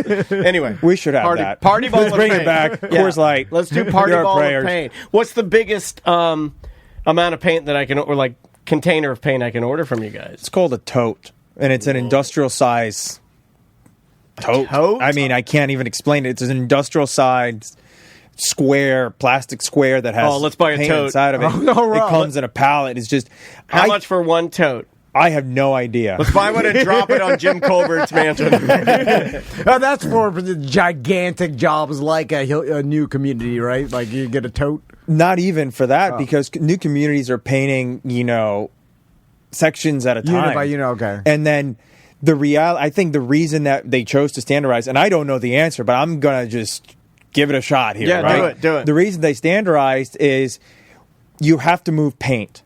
Right? Just because it's there, you have to dip, you have to put in somewhere to be able to spray it, to be able to roll it, to be able to brush it. And these sizes allow it to be big enough to where you don't need to carry a bunch of little containers to a job, but also so that you can split it across multiple people, right? So let's say a development is going to be painted. It's not going to be one guy. It's going to be a team of guys that are painting the exterior of these walls. Sure. And so each one of them needs to take X amount of paint. And 10 gallons can get you 800 square feet. So do you really need more than 10 gallons per guy at a time? Probably not. And so it allows you to get the paint there in a pretty quick clip without having to make it difficult to carry. So let's end with just painting in general. If I see someone that has had a paintbrush for multiple years and has cleaned it properly each time they've painted, and then cleaned it all out and then stored it properly so the bristles are not welded together in a hard. My dad used to he cleaned them and wrap them in paper. My dad would clean them. And I don't trust that person. He'd take a piece of paper and he flatten it over the brush and then wrap it in. And like, what do you call it? Like painter's tape to keep it from anybody breaking the bristles. Yeah. Wow. Like, there's a way to maintain your painting supplies that I have never done. I'd get into my dad's painting supplies. I'd be wanting to mess around with something. I was making a skim board one time and I needed to paint it. I got one of my dad's paintbrushes. I ruined it. I thought he was going to beat me. I thought he was going to kill me. I've never kept rollers. Like professional painters will have like rollers that are like real high quality and they wash them each time and reuse them. Sick boys. I punt the whole roller in the trash. Yeah, I'll get a new one. The roller itself is punted in the trash. But there's ways to like reuse this painting equiment. There's correct tools and proper ways. I like this whole question was, are there proper ways to do things? Yes, there are. Like, should I stir my paint with the biggest screwdriver I have with the handle? How long will paint last? Question from the chat room.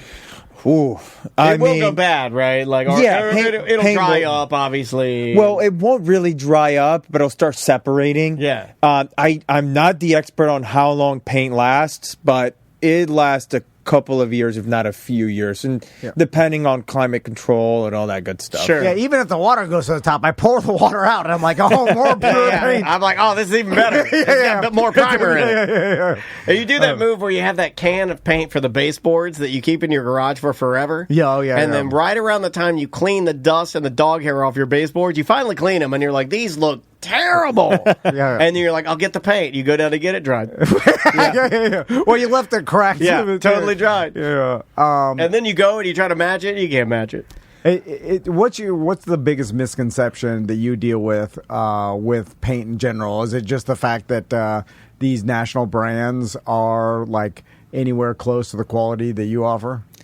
That's number one. Yeah. Number one is, paint is paint. It's just a fact. You guys are more like craft beer. You're like Correct. A better... Correct. You'll drive past the 7-Eleven and not get Bud Light and stop at the local brewery and get a nice Hefeweizen, right? Yeah, hell yeah. You do that, and it's the same thing with paint. The reality is protecting your investment. We've measured the cracks around stucco homes in Florida. If you measure that crack and you do the math like ChatGPT, you can put it in ChatGPT and have it do the math. You have a grapefruit-sized hole in your house, allowing water to penetrate and creating mold and problems, right? So when you buy better paint, you're paying for increased protection. That's number one. Number two, you actually said it, and they can never match the color. And that's true for a lot of companies because most of these guys are fresh out of college or right out of high school, and they put them into the paint store. That's another thing that we bring to as a service to our customers. Our guys have been in the paint industry for years. If you come to a Florida paint store, we will match any color. And we have, high-tech drying equipment to make sure that paint looks great. And when you see it, you'll laugh.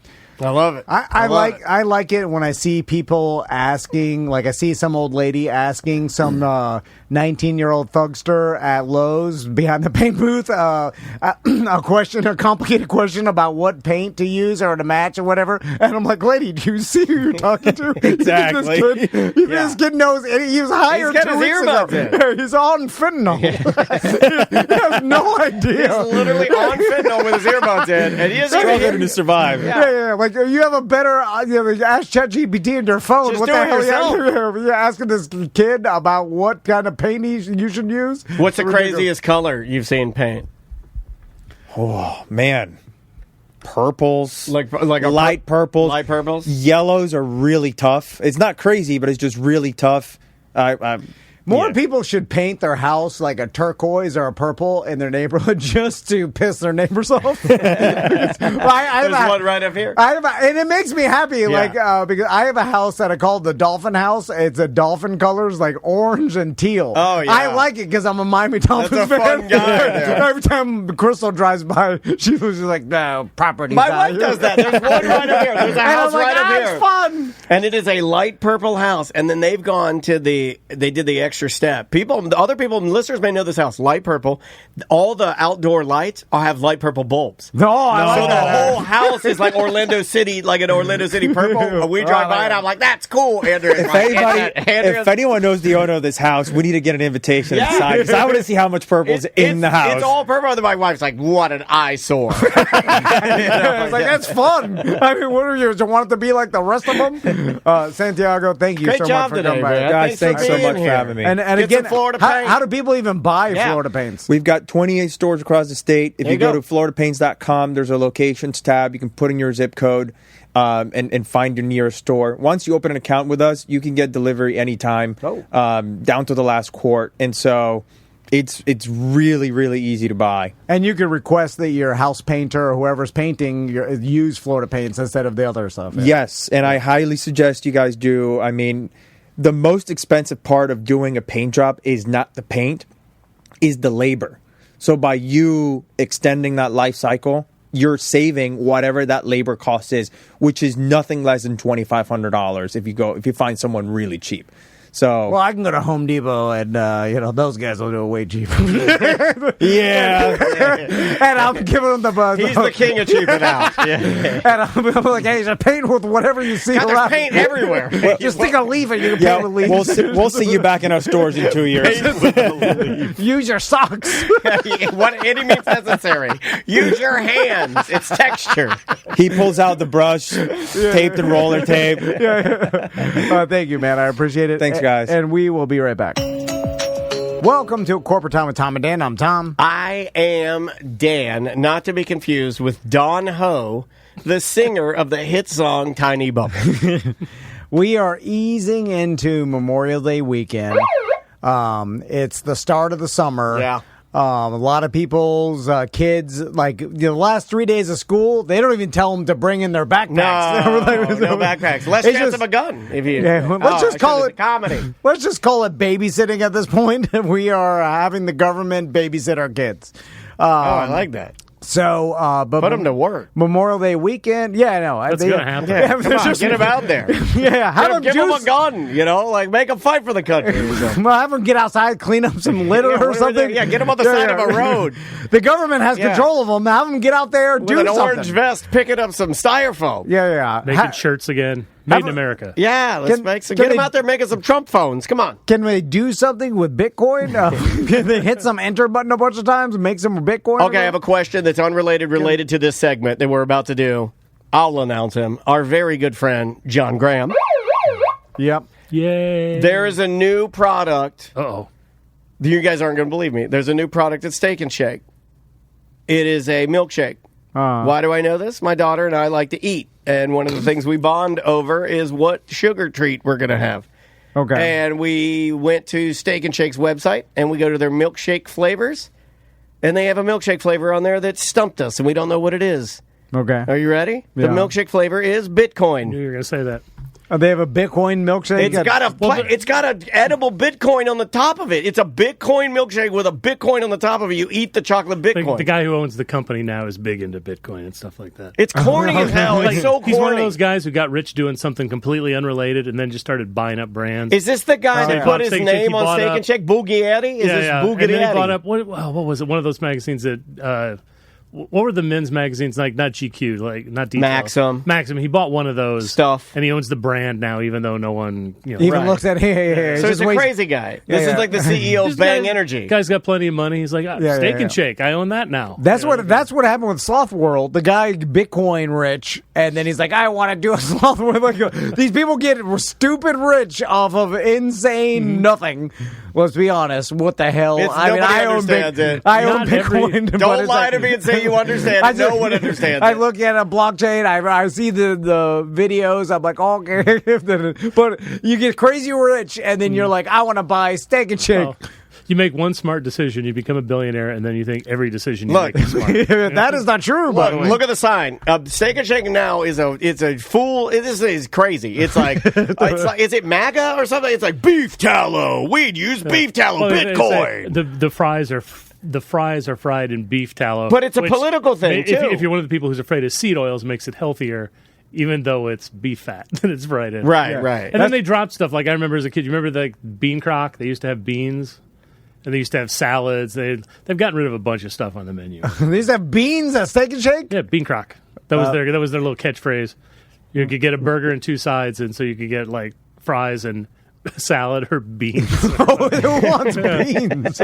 I'm just drunk driving home from UCF. I like beans. We're going to try some beans today, sir. You better hush your mouth. You know what? Take away his beans. No, I like beans. Don't give him any beans. He's anti-bean. No, I like beans. No, you don't. But you were very anti-bean, and now you're changing your tune. I'm trying to drive and eat my Steak and Shake drunk. I can't shovel some beans, some hot beans in my mouth. Steak and Shake has never been... I've never been a Steak and Shake in the car, man. Oh, the Frisco. Well, yeah, you can't eat a Frisco melt. Steak and Shake to me is you go there for hamburgers, and that's the dentist way. Oh yeah, that's how you don't eat a Steak and Shake in your car. What are you, an animal? It's a fast food, just like everything I'm not saying it's not fast food, but it's a step higher than McDonald's. McDonald's you eat in your car. Steak and Shake you go inside. I said what I said. I said what I said. There's one thing they got rid of that was pretty smart because it's kind of racist. They used to have their like pull up, and now during the pandemic, everybody's usually you pull up and they just bring the food out to you and you leave. And they started doing that, but they gave it the name, and I think it even had a character, Chief Take-Homa-Sack. Yeah, Chief Native American name. No, but Take-Homa-Sack. But Take-Homa-Sack. I've mentioned this on the show before. And then somebody finally decided that was a bad idea. Well, it's kind of like the Braves had that for the longest time. I had my picture. I threw this out when I sold my parents, when I sold my childhood home to gather riches. You sold everything. I sold everything. Yeah. I liquidated everything because I was sad and in a great. Or you're drunk with power. I did a great punt it all in the trash, but there was a photo of little Dan Dennis, little Dan Lee, with Chief Nakahoma. Oh, sure. Yeah. And little Chief Nakahoma from the Atlanta Braves. Yeah. And they ride a real horse. It was like, it wasn't a hologram. It was like, oh, the horse is being abused. It was a real Native American man that would ride a horse out there. Could have been a white guy. I was going to say, was it a real Could have been a white guy. Native But then he'd throw a spear down, and then they'd start the baseball game. Yeah. And then he had a little sidekick, his son, little Chief Nakahoma. Yeah. I love it when you turn your Native American name or what you do into your native, take Homa-Sack. Yes. Let's say into a Native American name, not your. Right. What's your Native American name, John Graham? What? I'm not touching that. Yeah, Tom fair. Can't jacket anymore. Yeah. Chief, no jacket. Okay. All right. Dances There's with. a thing. Dances with VBN. Yeah. You have a new song. Oh yes, I have a new song for John, and because the other one too aggressive, too crazy. You cleaned it up. Oh, this is a whole new song. This isn't. And you it's like not another cover. You like classic punk? Sure. Yeah, let's do it classic punk style. I think that's more. Yeah, it's more your style. Here we go. What's in my mouth? What's in my mouth? What's in my mouth? In my mouth! It's not a penis! No! Yeah! All right. There we go. That's got a lot of melody for a punk song. Yeah, it's like old school punk. Yeah, like stiff little fingers or something. There you go. So, John, it's Memorial Day weekend, and you brought a bunch of so much. Should I restate the premise? Yeah. So I go to supermarkets and restaurants and find the new stuff and bring it in and then laugh while you guys eat it. Yeah. Because some of it's good. We found some stuff in here that was like really good, and then we found some stuff that we've had a couple of stinkers. And all this is what you could find at a Memorial Day barbecue. Yeah, right? I mean, a lot of these things are very Memorial Day. A few of them are a little Memorial Day. Okay. So I was going to bring in, there's a new Oscar Mayer hot dog, but it hasn't made it to Florida yet in time so far for Memorial Day. There's a cheesy smokehouse hot dog. So, you know those hot dogs that have the cheese shot through them? Oh, yeah. So, and then it's not like Little Smokies, but it's just called, so it's a smoky hot dog that also has the cheese in it, but I haven't been able to find that here in town yet. So instead, I brought Oscar Mayer's new maple bourbon bacon. I think it's on the table. Oh, yeah, okay. Right here. So this is actually made with Evan Williams. They got like a real branded bourbon. I love some good Evan Williams. This is their first new bacon in 5 years from Oscar Mayer. Oh, yeah. That's Can you taste the bourbon in the bacon? I had a hard Not time really. with that. Yeah. Tastes like sweet brown sugar. Mm-hmm. Yeah. I like a good maple bacon. A little bit on the back end. Okay. Yeah. And so the idea is they're going to start producing one new bacon a year, and if the limited edition, and then if it becomes popular, it'll join the lineup full time. So this is the first one of their limited edition trial bacons from Oscar Mayer. Yeah, I mean, for whatever reason, that salty, sweet taste just so good. It works. Yeah. And then add bourbon. Yeah. Well, the bourbon flavor almost gives it like, I don't know. I don't even know what. Yeah, it just put like maybe a little bit of bitterness on it, a little bit of that smoky. It just adds to the smokiness. Gives it a little bit of a different depth, I think, to it. And this is a thicker than a lot of Oscar Mayer. Yeah, that's really good. I have a hard time tasting things, and I think it's from a lifetime. I think this is a dumb person's problem. This is where the term "you have no taste" comes from. That's where it comes from. And I think it's my lack of intelligence, because through my whole life, I've eaten too hot of, like, something too hot a lot of times. Like, I'm too dumb. Like, I'm just Do you like, mean heat hot or spice heat? No, like heat hot. It was actually like the temperature was too high for consumption, but you're like one of those people that can't feel pain, you have your hand on a stove and you're burning it, and you're you have to look at it to feel the pain. I can feel like soup, whatever. Like I'm careful. I think it's my lack. So you guzzle soup. I'm just you're a soup guzzler. I'm just like, I'm hungry, and then and a lot of hot Mama Celeste and like hot pizza, and then like anything hot, I just eat it too fast. I'm dumb. Most and then I'm poor like, white kids have the roof of their mouth gone. Yeah. Most poor white kids. And then I feel like I've burned my mouth and tongue so much from being dumb. It's called the Bagel Box, Bagel Bites paradox. That when you right, it's the Bagel Box. I think it's the Bagel Bite paradox is what destroyed most poor white kids' roof of their mouth. Like my tongue. Yeah, pizza rolls for me. Pizza rolls checks out. Yeah, this all checks out. And John, when you describe flavors or have some sort of like beer professional like telling me what I should be tasting, and I'm like, oh, okay. Yeah, you've never got it. I kind of get the gist of it. He wants to play, but I'm like, I can't. I promise I like girls. That's what I think he said. Anyway, so that's it. He's the one guy at the sleepover that says, I promise I like girls. Bagel bite, burn my mouth out, and I can't taste nothing anymore. Also, there's a meme online right now that says, like, when you were a kid, what were you, bagel bites or pizza rolls? And everybody's like kind of fighting about it because younger people are like, well, of course it's bagel bites. There are no pizza rolls anymore. That is not true. No, I was both. You got to look for pizza rolls. I was both as well. And that good Florida boys, you would do both. You knew bagel bites. I don't know if you were this way. Tell me if you were. Pizza rolls all day, always in the freezer. Bagel bites, a special little treat. Bagel bites a little. The bagel bites a little like Dad's like, I'm feeling fancy tonight. Yeah, we're going to Italy.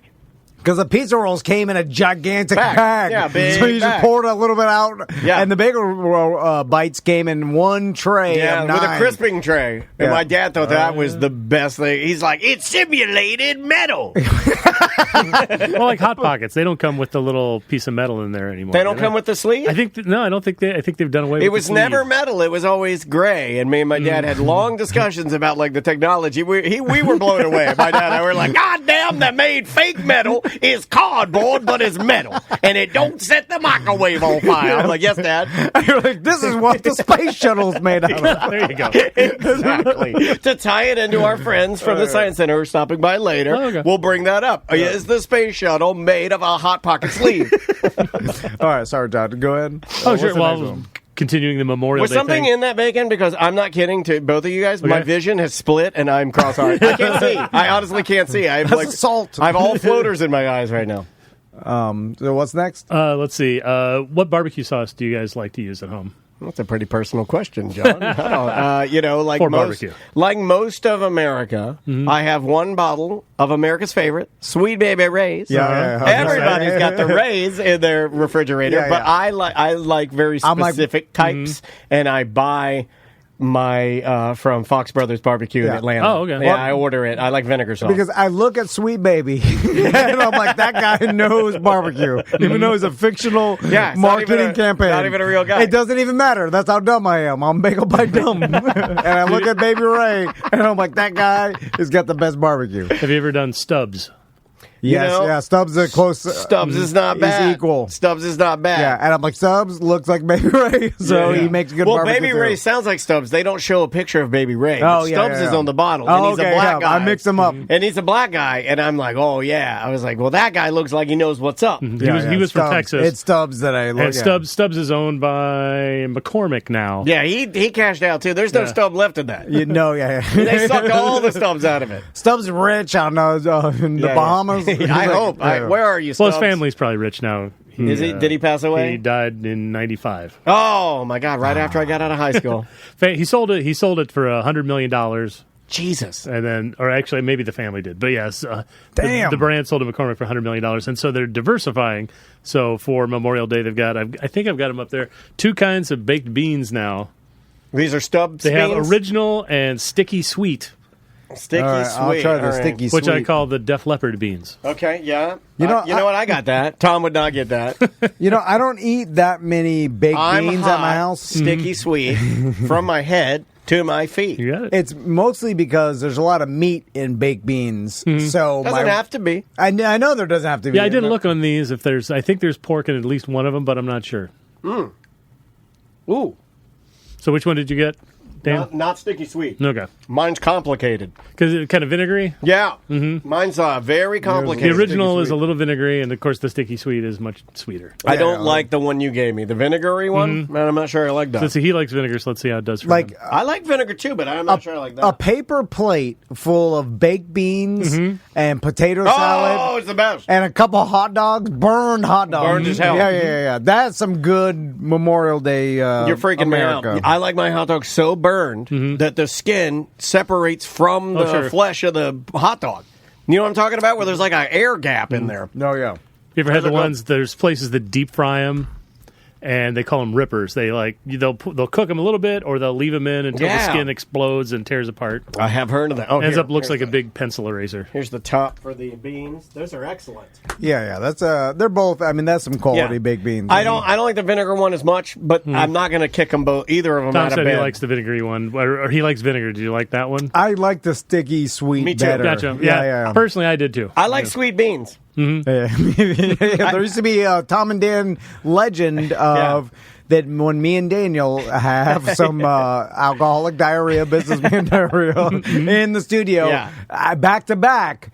Like he deuces and then I deuce on top of his deuce while it's still hot in the toilet. And then it created a baked beans. a cloud smell. It created a sweet bean like smell. Where it wasn't disgusting. It wasn't disgusting. It smelled like both an ice cream parlor and where people would dig coal at the same time. Coaly ice cream. Yeah, it smelled like a canary in a coal mine ice cream parlor. Anyway, It's like I think George Carlin was the first one to say, sometimes when people get sweaty, they smell like soup. All right. That's true. Black people think that white people smell like onions when we get rained on. There's just certain things that happen. I don't know if it's still true, but I heard in Japan they think Americans smell like cheese. Because we eat a lot more dairy. And they don't get a lot of cheese. Name something Asian that has cheese in it. Yeah. Not very often. Yeah. What is that? Because of lack of cattle and stuff in Japan, but they have a bunch of they're probably beef. Just smarter and to not eat. Yeah, so much they cheese. love beef. I think they just maybe stepped away from the stuff that kills you, and we're like, nope. Oh, and some cheese is fine. Just stay away from the bread. I don't know. Also, I think there's more. I heard that a lot. I like that you gave advice, and then at the very end, real fast, you're like, I don't know. Maybe not. Maybe not. I've heard that. I think there's more lactose intolerance in Japan. Oh, okay. Yeah. I mean, but it's like, you don't need that. You don't need it. It's for babies. So mac and cheese. Oh yeah, let's do it. Two mac and cheeses. Let me not even tell you what those flavors are. They're both from Kraft. Kraft's been going nuts with flavors of mac and cheese lately, and they have both the regular new flavors, and then they have 3 or 4 they call restaurant edition, and they're fancier. Okay. And I think Dan's got the fancier one because it doesn't look like regular. I'm going to take a couple off the top here, a couple nudes here. You a mac and cheese family? Oh, yeah. My sons, especially my youngest son, Max, he loves some mac and cheese. In fact, I am mad at Kraft mac and cheese. Is that cacio e pepe? You got it. Yeah, that's good as hell, dude. That's awesome. Kraft Restaurant Edition Romano Cacio e Pepe mac and cheese with pipette pasta. Is that like the same type of the bagel Jeff's Bagel Run? Yeah. Cacio e Pepe? Yeah, which is now my favorite Jeff's Bagel Run bagel. Cheese and pepper. Have you had the cacio e pepe bagel from Jeff's Bagel Run? It's phenomenal. Everybody has to say it like that one girl on the internet, right? Yeah, you got to. Pepsi. Yeah, I used to not order that bagel at Jeff's because the name intimidated me, but now I will order it. So what is the one I just ate tastes like about a standard mac and cheese? Mm-hmm. Does it taste garlicky? Let's say you're on the right track. It is Kraft limited edition chicken ramen flavored. Yeah, I knew. Okay, yeah, I'm close. I got a.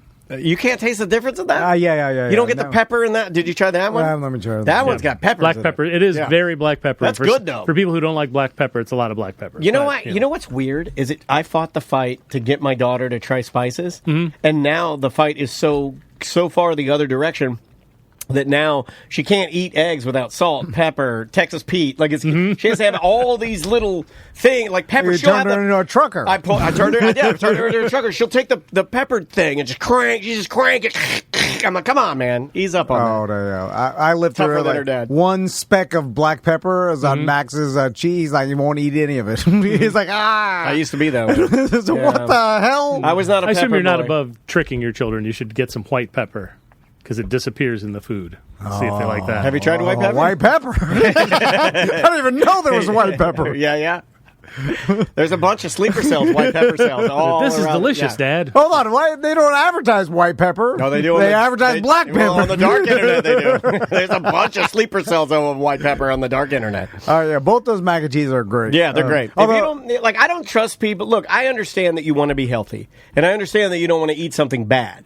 But I don't like it when people say like I don't like the taste of mac and cheese. I'm like, how could you not? It's like saying I don't like sandwiches. There's so many sandwiches. Correct. Also, like back to bitching about Kraft mac and cheese, and Max has grown out of this a little bit, but there was a time where he would only eat Kraft mac and cheese. Oh, Maisie's like that sometimes. If she wants that flavor mac and cheese, Yeah. that's what you have to get. And then- not fancy mac and cheese. Yeah, we'd be out at a barbecue restaurant or other restaurants and we order mac and cheese, and it would come like They're like high homemade Gouda. Yeah. like real cheese, like and then you Real shell. church social mac and cheese. Yeah. They're using cream. They're using real cheese. And Max is- high quality pasta. Turn his nose up at it. I'm like, do you understand, son? This is real ingredients. They don't want it. He's like, I want the chemicals. They don't want I'm it. so mad. It's the same thing with Hamburger Helper. You know, like I make a homemade Hamburger Helper. The kids, you make it for Maisie will eat it, but her friends, no, give me the box. And also, when you have some boxes of Kraft mac and cheese at a restaurant. Just so when the kid, like you see, it's usually white kids, and there's a shot of They're the weaker. white kids. They're Yeah. weaker. When you see a little white kid order some mac and cheese, do the math in your head as a waiter or waitress and be like, do you want the high quality mac and cheese or you want the box Kraft mac and cheese? Because we'll just throw some, and then the parents will be like, oh, the box, and the kid will be like, yay. Let me ask you a question. And then upcharge them. You make a lot of money. Let me ask you and John a question. Would it be a step too far? I go there, I saddle up at the restaurant, and the waiter comes, like, what would you like? And I hand him my own box of mac and cheese. I say, hey, buddy, I'm going to make it worth your while, and I will tip you handsomely if you get a pot of water going. Yeah, I mean, they already have it back there. You got going. it back there. Just That's what pour I'm it in saying. there. Is that a step too? I've never done this, nor would I ever do this. Is that steps too far? Are you a health inspector, sir? Yeah, not to me. If I'm the waiter, I'll be like, yeah, I just want the tip. I don't care what the hell you feed. People have done that, right? You can start hitting your kid. Well, I'm just turning the other way. That's your business. So I'll cook whatever the hell you bring me, but they do frown upon that. Yeah. And they Just think bring it's your own. trashy. Just bring your own in a bowl. Yeah, it's I like remember, like a generation ago, there used to be like yogurt and ice cream places. You could bring in your own ingredients, and they would like mix them into the ice cream for you, just yours. But it's hard to find those kind of places anymore because of lawsuits. and Yeah, health yeah. codes. I mean, hell, you can't even get a picture frame these days. Hey, You know, like Do I where do wanna you go know to get that story? Yeah, I don't where know do you, what's going on Where there. do you go to get a picture frame? Goodwill. There's not any places. No, that's You got to actually. find some old man that has a frame shop. do they always? Oh, you want one made, or you just want a regular one? No, I want a custom frame. Ah, okay. Yeah. There's good luck with that. frame shops are Dead. few and Well, I'd far say between. dead. New owners, but framing of Central Florida and Okay. Ivanhoe. That's where I would say. Good to know. My grandmother, Lucille, owned a frame shop in Martinsville, Yeah. Virginia. We advertised for they want us to say it's the coolest place on earth. Sam Flax. Sam Flax. That's a frame shop. I got a frame from them. I don't know if they do anymore. I don't know. I mean, yeah. I don't know. They Well, used and to. they're going to Yeah. move again. Yeah, they are going to move again. All Coolest right. place on earth. What do you say? We were doing ads for it, but they're like, in the ad, they're like, you have to say. Well, they just suggested we say it's the coolest place on earth. And we were like, man, that's hard. But they keep coming back. They're like, yeah, we really want you to say it. It's like, that's hard. That's not like, I don't think I would say that. I was just like, I can't say that, sir. I mean, you're making me. Yeah. I'm bypassing Red Rocks. I mean, I'm they'll bypassing laugh the at- Grand Canyon. They'll laugh at me. Like, They probably wouldn't let you add quotation marks, right? what the hell did Tom It is, say? quote, the coolest place And on earth. even though our listeners know I'm just saying it for the money, they'll laugh at me. I can't. Yeah, they will. They'll be like, what did he just say? Did he just say it's the coolest place on earth? I can't even say that. Would But he the say truth is- Anyway, all right, sorry. All right, Tom. who's next? Where do you guys stand on Nutella? You know, I never saw the hype. Yeah, to me, it's dusty chocolate. Yeah, like 10 years ago, I knew people, one of Andrea's very good friends that was in her wedding was like, like she would tout it as like, oh my God, it's just like the greatest. The people who love it, love it. It's the most it's okay. delicious. It's a hazelnut chocolate. Yeah, hazelnut and chocolate. Yeah. We are a Nutella family. Max, I make Max a Nutella sandwich every day. Okay. Either when I get lazy, I'll just get the Nutella This is breakfast or lunch? Lunch. Okay. Yeah. Because I still make my son's lunch every day. Does he have anything with it, or is it just bread with Nutella? Well, no. That's like a frosting sandwich. Yeah. That's what he likes. Frosting. I make a frosting sandwich. Then I'll put a banana, cheese stick. Banana's good. Cookie. Cheese stick good. Cookie is good. Yeah. Yeah, it's nothing wrong. You gotta have a snack. You gotta have something sugary in there. So there's a new Nutella. They're branching out after years of just we make Nutella. That's it. Shut up. That's all we make. So one of the new products, did I put it up there? Or no, it's over here. Peanut butter Nutella peanut. Well, what are we doing? Legally peanut spread with Coke. It still has hazelnuts in it. Here, Okay, give a taste and see if your boy would like that. So as long as it tastes like chocolate, my son will like it because that's why he likes Nutella. Is Nutella he thinks good it's for just you or chocolate. bad for you? It's not health food. People like to think it's. It's got protein. It's chocolate. It's chocolate. Yeah, okay. But the nothing wrong is with there chocolate. my but point Yes, there's nuts in is it. it like So, a nut butter? Yes, it's a nut butter technically, but it's a nut butter with chocolate and sugar. Yeah. Right, So, like a nutritionist would tell you, like it's it's so much sugar, it's unhealthy. bad. But there's protein, and my son's a vegetarian, so if I'm like, I can trick him with Nutella. So Tom's trying the Nutella peanut. I just gave Dan Nutella ice cream. You can both get ice cream, and then this is kind of like a drumstick version with Nutella. Someone at Publix pointed this out because I was buying Nutella for my son, and this looks good as hell. The person at the register was like, "Oh, they're making a new Nutella ice cream. It's in limited places, but we have it here." I got it at Target. Okay, and I was like, "That's brilliant," because Nutella is such a huge brand with kids. Do you want to bite after me? Yeah, just bite I got after a second one. Nah, it's fine. Okay. It's got like a hard, crunchy Nutella kind of like layer on the top. And then then it's like a drumstick. Yeah, these are very good. Oh God, John, that's the greatest thing you ever. I'm brought not a us. huge Nutella fan, and these are very good. That's one of the greatest things you ever brought us. Because I'm a sucker for straight frozen sugar. Man. And then it's got that last little bit down at the bottom, like the drumstick, like a plug at the bottom, so the melted ice cream doesn't come out. it tastes exactly like chocolate frosting, except for it has like a nut aftertaste, barely. I gotta get a napkin for my mustache. Sorry, for my mustache. It tastes like chocolate peanut butter. Yeah, that's good. I mean, And there is a little bit of hazelnut in it. Yeah, it's good, but it's also like it's chocolate and peanut butter. Yeah. It can't not be good. You know, like right when I saw it, I was like, oh, and I can make this on white bread, and my son will eat it. That's the biggest home run you've ever brought in here. Like for me, that's phenomenal. Do you remember? I'll take you back to the 70s. Do you remember there was a thing that was, I believe it was called Google, and it was weird flavored peanut butters. There was like a banana one and a chocolate one, and might even been a strawberry one. But it's not like that stuff where the peanut butter and the jam were swirled in the same jar. That's called Goober Grape. Yeah. That's by This, I Smuckers. think, was just called Google, maybe. I don't know. Interesting. Yeah, that was Goober Grape, and it was made by Smuckers. And it looked good in the jar because it came out of into the jar, and it looked perfect. But as soon as you started smearing a knife anywhere in there, the sides of the jar would get all mixed, and then the jelly and the peanut butter would get all mixed up, and it would look like a nightmare. It looked like diarrhea. Yeah. When you mix it up too much, then it ruins it. Yeah. Even though it's bizarre because you're eating it together. It's like AIM toothpaste that would come out with the different colors, like red, green, blue, right? Yeah. When it got all mixed together, it looked horrible. Yeah. The separation is what made it look cool. So. All right, what do we got next, John? Let's see. Are the Oreos up there on your They table? are, yeah. So Right give in those front of the Tom. newest Oreo. Oreo, for years now has been doing weird new flavors. This is kind of summary because it looks like a bomb pop, a red, white, and blue bomb pop. Now they legally call it firecracker pop Oreos. Who owns Bomb Pop? Mr. Bomb. The Bomb Pop company. Or do they not want to? Or is that like? Are they like? Oh, I'm don't sure say they'd have to. bomb. I'm sure they have to pay. No, I Don't doubt say it. bomb. I red, white, and blue Oreo. Hell it's red, white, blue Oreo. That's the way. It's What color's that cookie? Cherry, blue raspberry, and lemon. Mr. Oreo was like, I'll make the cookie white this time.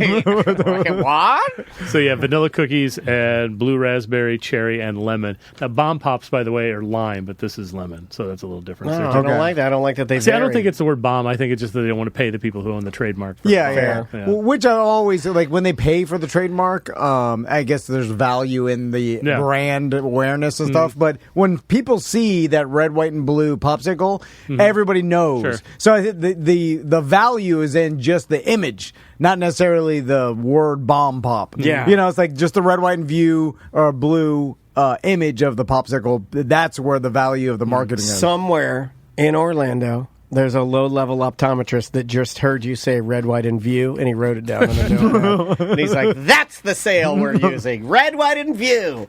This smells horrible. Now, see, the weird thing is, like, I'm usually not a person that likes these things. Especially fruit-flavored Oreos. This smells so bad, John. Because does it smell like a candle? That's the thing for me is like so many of these fruit-flavored things smell like an air freshener or a candle to me. I didn't mind this one. I kind of like this one. I'm going to go. It smells like a candle, though. It, I'll tell you what. For every time you bring in a flavored Oreo, it throws me off because the Oreo flavor is so unique to me and ingrained into my childhood brain. Agreed. That when I pick up an Oreo and I bite into it and it tastes like a damn bomb pop, I am immediately like, my brain wanted the Oreo. And because the mouthfeel is Oreo. And I'm just like, not as good. Well, you've trained yourself with thousands of Oreos to be a 44-year-old man. Even though you don't eat Oreos, you've had hundreds at least. Like your mouth and the mouthfeel of an Oreo, we all know what it's like. You're right. That's not terrible. But it is a completely odd... It's an odd flavor. It's 3 flavors all coming at you at once. It's in addition to the vanilla cookie. It's a lot. The lemon is the best. The lemon does taste... It doesn't taste super artificial, so I'll give it that. It doesn't taste like... If you're just plastic,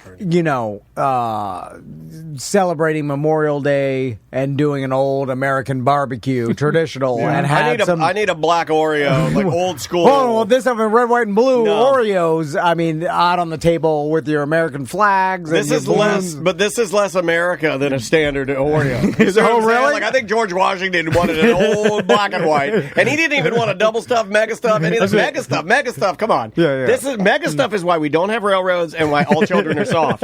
Is because we give them an Oreo with 8 times the fluff inside of it. You know what? What was wrong with just one Oreo with a little bit of fluff inside? But is there anything more American than red, white, and blue food coloring?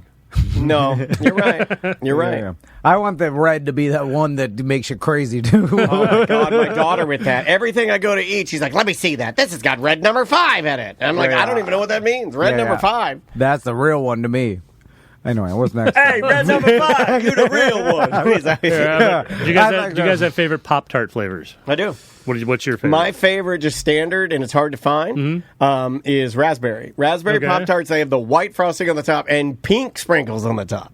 Okay, what's the standard? Like strawberry. The strawberry, okay, that's the one. And that's got multicolored sprinkles on the top. That's how I know the difference. And sometimes amazing, he'll bring me one, and I'm like, that is not a raspberry Pop-Tart. My brother get out of my sight. He says it's hard to find. My brother likes strawberry Pop-Tarts that don't have frosting. Yeah. He said those are hard Walmart. to find. Walmart? Okay. Walmart has... I'm a Walmart man. Which is where these actually came from, the new product I have. I did a date night at Walmart last night with my wife. I'm wearing a Walmart shirt today. This is from the brand new... You bought a shirt at Walmart? Yeah. This is from the brand new Casey Lee Jeans collection by Casey Musgraves. Seriously? Yeah. I think you're joking. Okay. We went out there. My daughter wanted some Casey Musgrave. Just released new clothing at Walmart only. And me and Andrea went up there to look for a purse that she wanted. And I got myself a T-shirt. Got me a little Walmart T-shirt. Guess how much the shirt was? Guess how much? T-shirt, $13. You know? Okay. Yeah, this guy knows. You should shop at Walmart. You know the price is $13. I'm afraid, did it come with the speckles, or you? Yeah, and they're all different. I was afraid maybe you did laundry and got bleach on you. No, it's all speckled. It's like vintage, simulated vintage. They're like, make it look worse. The people here, they love it.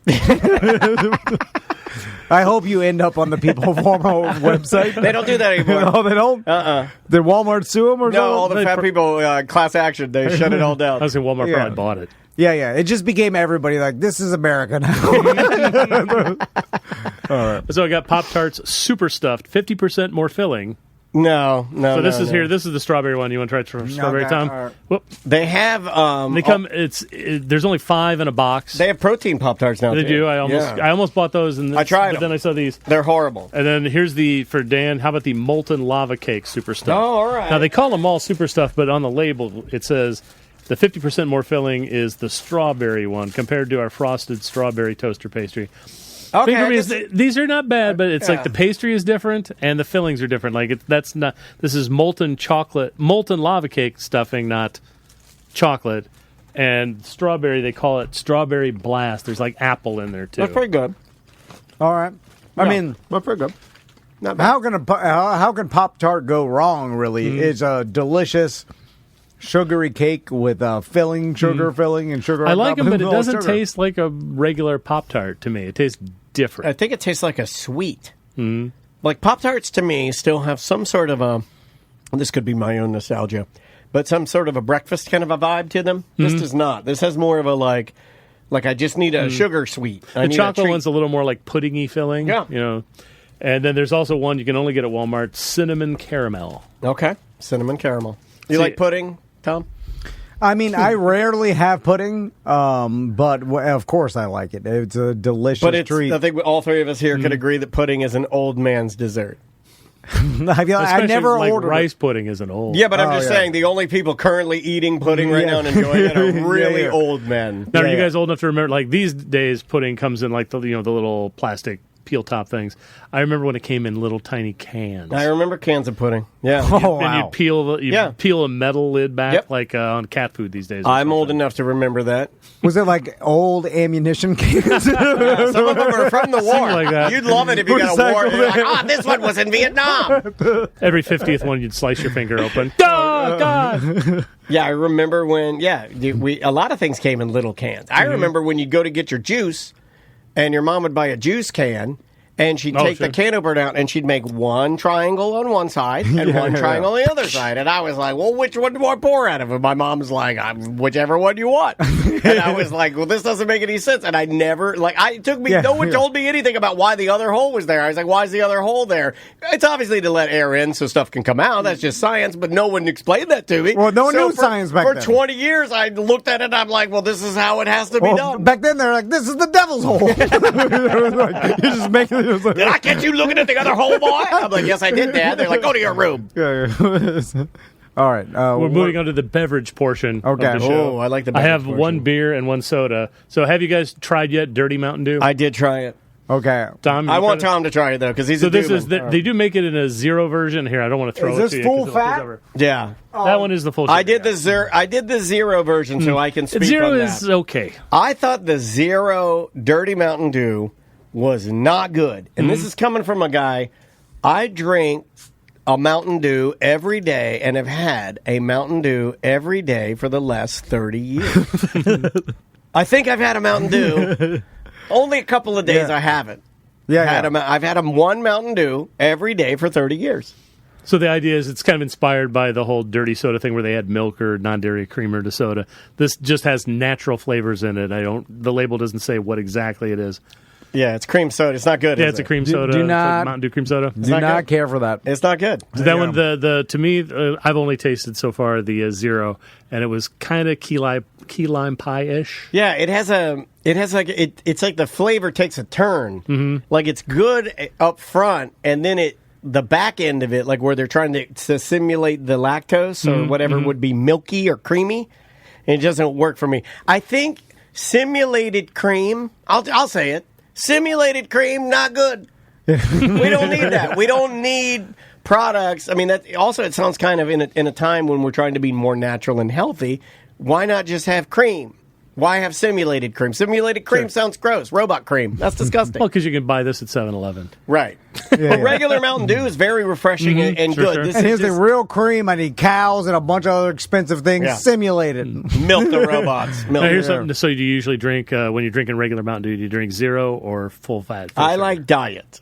There's three. There's full fat. There's diet, and then there's zero. Zero has more acid in it to me than diet. So I just stick with diet. I like that cancer-causing acetaminophen. Yeah. Really. I taste the cancer. Or whatever. Aspartame. Sorry. Acetaminophen. I have a seat Whatever it at is. Acetaminophen. Whatever it is. Acetaminophen. Aspartame. Because I was going to ask, so I only know about regular Mountain Dew versus zero sugar. I'm not sure about diet, but the zero sugar has about 20% more caffeine than regular Mountain Dew. And I guess it's Pepsi. They've never said fully, but the theory is that a little extra caffeine helps hide the fakeness of the fake sugar. It adds a little more because caffeine. Well, that's also I think part of it. But the theory is because it's bitter, caffeine is bitter, and so usually the sugar is there to hide the bitterness. But in this case, the bitterness helps hide some of the fake sugar. Really, yeah. That's interesting. That's really good. Yeah, but it could all chemistry. But it could also be because the stuff without sugar is not giving you as much of a rush, so they up the caffeine a little. Yeah, the sugar stuff to me. But that's just a theory. Like I was going to, I like fountain sodas now. Sure. Okay. In the morning, like sometimes I just want ice, and you can get a big fountain soda. Like I like the spiciness of it, so I'll go and get one. And I cannot tell the difference out of the machines to the point where I hold on. You're from Florida and you like a big soda? Yeah. Weird. And I look like I look. I never heard of that. I look like a man who likes a big soda in the morning. And I put my whole hand over the top of it with the straw through my fingers when I drink it. I do want to say congratulations for not doing the new thing. Is people call those like a really cold fountain drink that's fizzy, and sometimes it's the pebble ice, but they call it crispy. Crispy? And I was like, I don't like we say spicy, me and my daughter. We've started rating the fountain drink systems in restaurants around Orlando and writing it in my daughter's phone. Like she has on her notepad, there's a note that says spicy Cokes. And whatever restaurant we go to as a family, if they have Coke or Pepsi, she'll order a Diet Pepsi or a Diet Coke because that's what she likes, just like our president. And then we will rate the quality of the flavor of the syrup and the spiciness of the bubbles. Okay, all right. In a do you want to know the winner? Family? Yeah, do you want to know the winner so far? Okay. Of spiciest? McDonald's. Spiciest, and that's number 2. Okay. That's number 2. McDonald's is number 2, and it has been holding number 2 for the long. It was the original number 1 for the longest time in the Dennis household. But the number 1 spiciest Pepsi in Orlando goes right up here to Volcano, the place where they do hot pot and you do the hibachi on the grill with the fan that comes down. Okay, all right. And Maisie loves that place, and they have the single it is the spiciest Coke or Pepsi, and the flavoring of their syrup. Whoever put in that system, they're probably just going heavy on the syrup. Whoever put in the system maintains it, changes it, cleans it. It tastes like when you go to a brewery and you get a beer from someone who's truly maintained their system, you can definitely tell when beers are like skunky or flat or lazy. No, this is a proper Pepsi. Like this is you could go there and just go there for the spicy Pepsi and you'd love it. You'd be like, it's excellent. Because some McDonald's, one of the theories is, I don't know if this is true, is that McDonald's also refrigerates the syrup. So it doesn't it keeps it at like an extra degree or 2 of coldness. That would make sense. Because it's not adding room temperature syrup to the cold water and the ice and all that. Yeah, that would make sense. So what's last, John? Last thing. I tried to find this last year and I could not find it. So it's not really new. It's a seasonal thing. This is limited edition Busch Light Apple. Okay, Busch Light Apple. Now, Daniel was drinking a Busch Light at Moe's bowling tournament. They offered it to me. Hold on. When you say that, it makes it sound like I was like tailgating. They were selling it, which I thought was an odd move. Oh, well, you ordered it. Right? No, they had a beer lady. I walked up and they're like, Busch Light? I'm like, yeah, 2 Busch Light. Okay. I did not order. It wasn't like I went to a menu and I sought it out. It was like I walked over, they had White Claw, and then they had a tub of Busch Light. And the lady goes, Busch Light? I go, I'll take 2. Because she kind of got me. She got me. They're like the alternative to White Claws, Busch Light. All right, Tom wants me to throw him the beer. Yeah. Oh, like Stone Cold. Now, rip your shirt off, smash it into your I mouth. like smashing it into my teeth until it breaks. Okay, this is Robert's. Hold on, Ricky said this in our chat room, and I was telling Tom this. Mike from Mike's Weather Page loves Busch Apple. All right, it's hard to find right now. Here we go. It's already getting scarce in the area. Here we go. Ice cold. 2 big swigs. Here we go. Cold, make our day Light. better. 3, 2, 1. Sounded good. That's good. It's not that sweet. It's not that the finish sweet. is good. Because the finish tastes like apple juice. It barely has a beer taste. It tastes It's very refreshing. It's almost like a cider. Yeah, it's not really cider. It is, but also I remember this was a thing. This is how old I am when Zima was a thing. And then you'd pour like apple pucker in the Zima. Oh, you used to party, man. Save some pee for the rest of us, man. Good Lord. You're putting pucker in your Zimas? Yeah. Did you also have a convertible LeBaron? I had a Civic Del Sol. Hey, I love the Del Target Sol. top. The Yeah. Del Sol is an underrated small vehicle. That was an excellent car. Yeah, it was nice. I love the Del Sol. This product is for Nebraska teens. or Florida guys. Like Yeah. all the mics across Florida Yeah. love this beer, dude. This is the number one Florida guy beer. I mean, people on the internet talking like, okay, where did you find it? Because Like- they'll buy it up by the case, so they have it. This is for the person that talks S about the guy who brings White Claw to your Memorial Day barbecue, but you're drinking Busch Light Apple, same thing. I'll go kick It's that exactly out of the your same. Yeah, like if you like Busch Light Apple, you're talking to S about me bringing White Claw, get the hell out of here. Because that is basically a White Claw, with made from beer instead of malt liquor. Who invented the rule that men's fizzy alcoholic beverages have to taste brutal? I think it probably evolved from when alcohol was super rough and the people who strong. drank. It was strong. It was strong and it was like, tastes horrible, but it got you drunk. But right? they didn't. My point is, And they then didn't want it to taste better than horrible. Do you see what I'm saying? Like, why is it a weakness or a gay or you're effeminate or something stupid For it to just taste better, because you want it to taste better? It's what a chef does. You just take the ingredient. Like, It's why? an interesting psychology, but for whatever I don't get it. Things like Malort and all the stuff. Yeah, it's disgusting. Malort is so bad. Yeah. It's almost like a badge of honor or like a bravery thing. Like Do you remember Absorbine Jr., the stuff people would put on their feet? No. It was like a topical stuff. I do remember Absorbine Jr. smells like Malort because they both have wormwood in them. Oh, okay. It's disgusting. I'm going to start calling EJ Absorbine Jr. That sounds like a better name for Because him. Absorbine was a horse medicine. They would like lather up horses with it. And it was Absorbine Jr. Tom's stuff on for that. people. Ivermectin. Yeah. I love horse medicine. He's on you're on the ivermectin now, right? If anything medicine for a horse, I'll take it. Yeah. It's the only medicine And I he'll just take. found out like an hour before I came here, if you can't find Busch Light apple, there's apparently now also a Keystone Light apple. Okay, all right. And there's a Busch Light peach, but I haven't found that in stores here either. All right. My wife's got a peach and a bush. Hey. Nothing light about it. I think It's like we're a I was going to say, now. now You're like, I can make this better. Let me pepper on a little more insult. God, I I wish I had a not to cigar. start a fight, but so do you have to agree with him, or do you start a? Yeah, I think your wife is. What is it? You said heavy, or what is it? They're not light. Yeah, your wife's not light. John. You're making it worse. Yeah. How dare you talk about my business partner's wife's bush? Did you call my wife's bush fat? This man just said my wife has a fat bush. John, thanks so much for coming in. Thanks what for are having you me. doing for Memorial Day weekend? Probably not much. Oh, that's sad, John. Why'd you make something up? Oh my God, why would you do this? No, just nothing special. That's a great A Just setup. nothing special. I probably don't have a picnic planned or anything. like Okay, that. well, just say It's just a Sunday. Just a You should have Sunday. maybe It's a driving Monday. around in my It's a Monday. LeBaron looking for fat bush. Yeah. Live your life, John. Yeah, cruising for chicks. Drink some Busch Light Apple. That's a good. Yeah, there you go. All right. We are going to. I'm drunk now from Busch Light Yeah, Apple. one sip of Busch Light Apple made my day Can I better. plug my website real fast? Please. Yes, yeah. Just remember, thatguyontv.com. Go there for weird trivia stuff. And Good blogs, too. Look at some of my old work in case We you want have to hire good me music for blogs something. on there too, man. Appreciate it. It's good reading on there. Go check it out. Thatguyontv.com. You're also going to be on Mitch English's podcast coming up. Yeah, right? yeah. I think he's going to be doing Ars Layer in the next few weeks. But yeah, we're actually going to talk a lot about music. Okay, There cool. you go. Awesome.